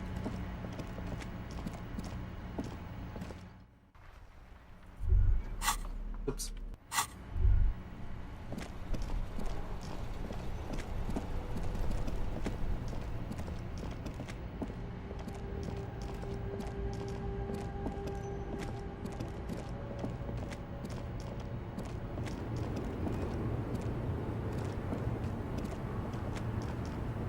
The woman still has her eyes fixed on the photograph in her hands. In the background, the radio plays. Where am I? Who are you? I was actually hoping you could tell me that. Never mind. I remember now. I'm still stuck in that traffic jam in the 50s. Wait, what's so bad about the 50s? The men have small jaws and everything is made out of plastic. Why do you need plastic when you can make the world out of amber? When else would you be then? Back in Methka, during the time of the revolution. The sidewalks and cafes are filled with young people. I was on my way to see a new Boyadero picture starring Gabriel Buenguerro. Until you came along, that is. Who is Gabriel Buenguerro? This is Gabriel Buenguerro. A strikingly handsome man looks straight at you. His head crowned with a wide brim hat. His hair is dark as an oil slick, and his jaw the most perfectly chiseled thing you've ever seen. This man's got a hold over her, even 50 years later. You can feel it. He was the biggest star of his day. Girls used to faint in the aisles of cinema whenever he came on the screen. And schoolboys used to memorize all of his lines. I take it you were a mess when you were so young? Someone was. Someone? Are these not your memories? They are someone's memories, boy. What difference does it make if it's me or not? They're beautiful. That is all that matters. Beautiful and true. And they will win. They're coming for this, you know? All of this. Sorry to interrupt your dreaming, ma'am. I wasn't dreaming. I was there, Lowman. It was early spring, and the man behind the black sun had just come out. The posters were 20 meters tall. Everything was golden. While you, people, were tearing each other apart over your petty little revolution, in Methk, it was a golden age. Right, I have some other questions for you. Police questions. Why not, Harife? It's not like I have anything better to do in this hellhole. There's something off about this woman. Tell her to show you the soles of her boots. Maybe she was at the hanging somehow. What are you hauling? Diamonds. Diamonds, really? Of course not. But wouldn't it be marvelous if I was? Okay, but what are you really hauling? Whatever stupid things they put in the lorry, I imagine. You don't know what you're hauling in your own lorry? I quit concerning myself with that a long time ago. Besides, I don't drive the lorry for the cargo, if you know what I mean. She says that as if something narcotic is the real reason. Wait, you get high off driving a lorry? Oh, it's so much more than a high where I go, Sheriff. It's low. I go to the bottom. Yeah, it's definitely some kick. Some terrible kick in the dark. A sleep kick. Perhaps you can find out later. What if the cargo is contraband? Then it's contraband, Lawman. What? Do you want to take an old woman in? Be my guest. Lock me away like Bad Hand Hermenegildo. Bad Hand, Hermenegildos's bad hand, strangled 300 people. What can I say? Some people just really like strangling people. I still don't really understand this whole boyadero thing. Of course not. To truly understand the boyadero, you need to listen to On the Western Plain. Okay, what's that? It's an old ballad about a young girl who falls in love with a daring boyadero. He promises to marry her as soon as he returns from the Western Plain. And they live happily ever after? Don't be stupid. The boyadero returns from the Western Plain a changed man, one night. As he and his beloved are out walking along the river Margaret, she pleads with him to give up his riding and settle down. I think I see where this is going. So he gives up his riding and settles down, right? No. The boyadero strangles his beloved and throws her body in the Margaret. Then he rides off, because the Western Plain is calling to him. Nod solemnly, a beautiful song. The most beautiful. A true boyadero needs a whole horizon to himself. He can't be tied down by man or woman. His beloved was selfish. She didn't know what it meant to love a boyadero. What if to truly love a boyadero is to float lifeless downstream? Before I came, you seemed away. What do you mean? You're in a dream, inactive, tuned off. Yes? What about it? Could you drive a lorry if you get like that? Oh, don't worry about me. I'm one of the best communers around. I drive routes no one else will. What routes? Lomonosov's Land, Udajnaya Zemlya, the Western Plain. A terrible cold comes over her, rattling her teeth as she stares inward. The Transcatolia Magistral. You for 1A. Adestradas do Mirador. All the good ones. The deep trenches, where the bluebirds fly. Cool. Ride until you're dust, sister. Irmao. I already am dust. Show me the soles of your boots. Now what do you want with an old woman's boots, Sheriff? It's for important police business, ma'am. I'm starting to think you should let me get back to Gabriel Buenguerro. You are no Gabriel. She's wearing sturdy worker's boots, made of black leather. Buckles run across. The sole is also made of leather. Now the other one, please. Just before Gabriel, it was the coronation of Franco Negro. Now, there was a real man.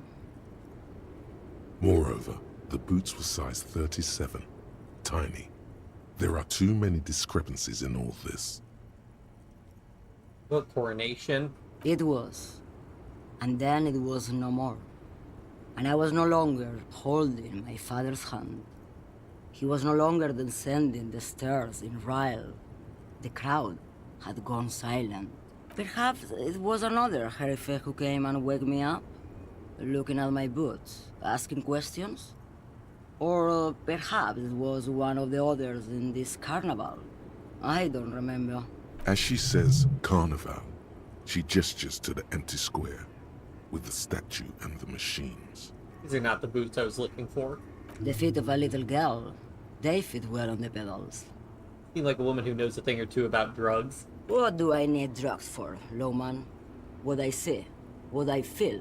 The great adversary, no drugs can compare. The adversary? Yes. There is a protagonista and an adversario. I am on the side of the adversary. There's no coming back from that hole. Those epithets are familiar somehow. The great adversary, the great unrest. I don't like the sound of any of that. Sounds like a horrible drug. The worst one of them all. Where could I get my hands on experience like that? If you don't know, What is it that you're hauling exactly? you're man, low man. What of it? Okay, let me put this another way. Are you smuggling drugs through Terminal B? Maybe. Probably not. Makes no difference to me either way. How can you not know what you're hauling in your own lore? You said earlier you don't know what your cargo you're hauling. Could it be drugs? Just this month, I made half a dozen trips from Saramiris to Grad on the U41A. What do you think they take from Saramiris to Grad, Lowman? Drugs? No, Lowman. Diamonds. Damn this. Make her answer. You had to guess. Who do you think is smuggling drugs around here? Easy. It's the skinny man who thinks he's a poet. Never trust a poet. Also, he's the only one I can see from here. That's correct. There is no visibility of any of the others. Are you making fun of me right now? You better start complying. I would never make fun of a real lowman, Herifia. I didn't ask about diamonds, did I? I don't care about that. Diamonds are good for you, lowman. You should try them sometime. Make yourself pretty like Eva de Zoras. Okay, if you're not involved with the drug trafficking, then why are you still waiting here? Where do you want me to go? This isn't so bad. I can listen to music, or the seagulls. Look at all the colors and the futures of this world. It's a good palate cleanser, this jamboree. Or I can just relax and let my mind carry me back where it will, to the Great Plains. Thank you for now. Yes, go. Enough jamboree. I need to get back to Mesky.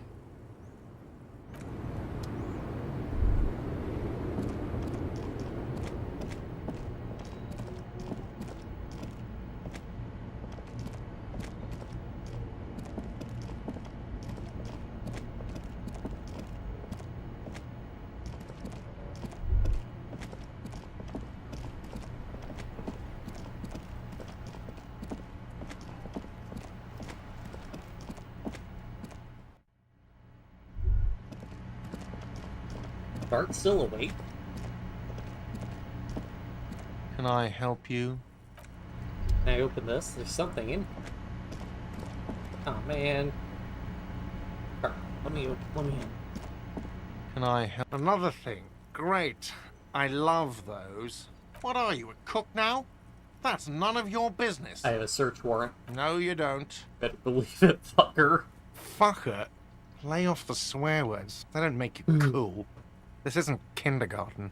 Besides, the RCM doesn't do search warrants. I know the law. You'll just have to wait for the kitchen to open. If you have to get in there, which you don't. You do realize you can just go into the kitchen at 1300 hours. No need for superstar charm or Sambo-style antics here. Sambo is an acronym for Samaran boxing. Graceful martial arts stuff. Sambo style implies stealth, cleverness, and cool. Just letting you know. There's something else I want to ask Yes. about. Goodbye.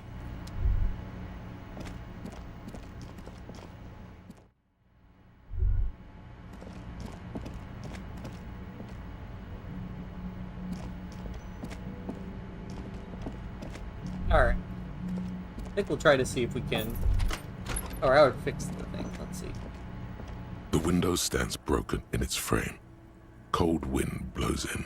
You see some lights shimmering outside, but it's difficult to make out the outlines of the buildings below. Dark phantoms with many tiny eyes, chaotically arranged and not looking at you. Alright. We'll go ahead and call it here, because of course in this game we also dream, and that takes up time, but I am about done. So we're going to drop a save. New save. And yeah, we will pick up with day 2 of our Disco Elysium adventures next time. Thanks everybody for tuning in, and I will see everybody next time. Bye.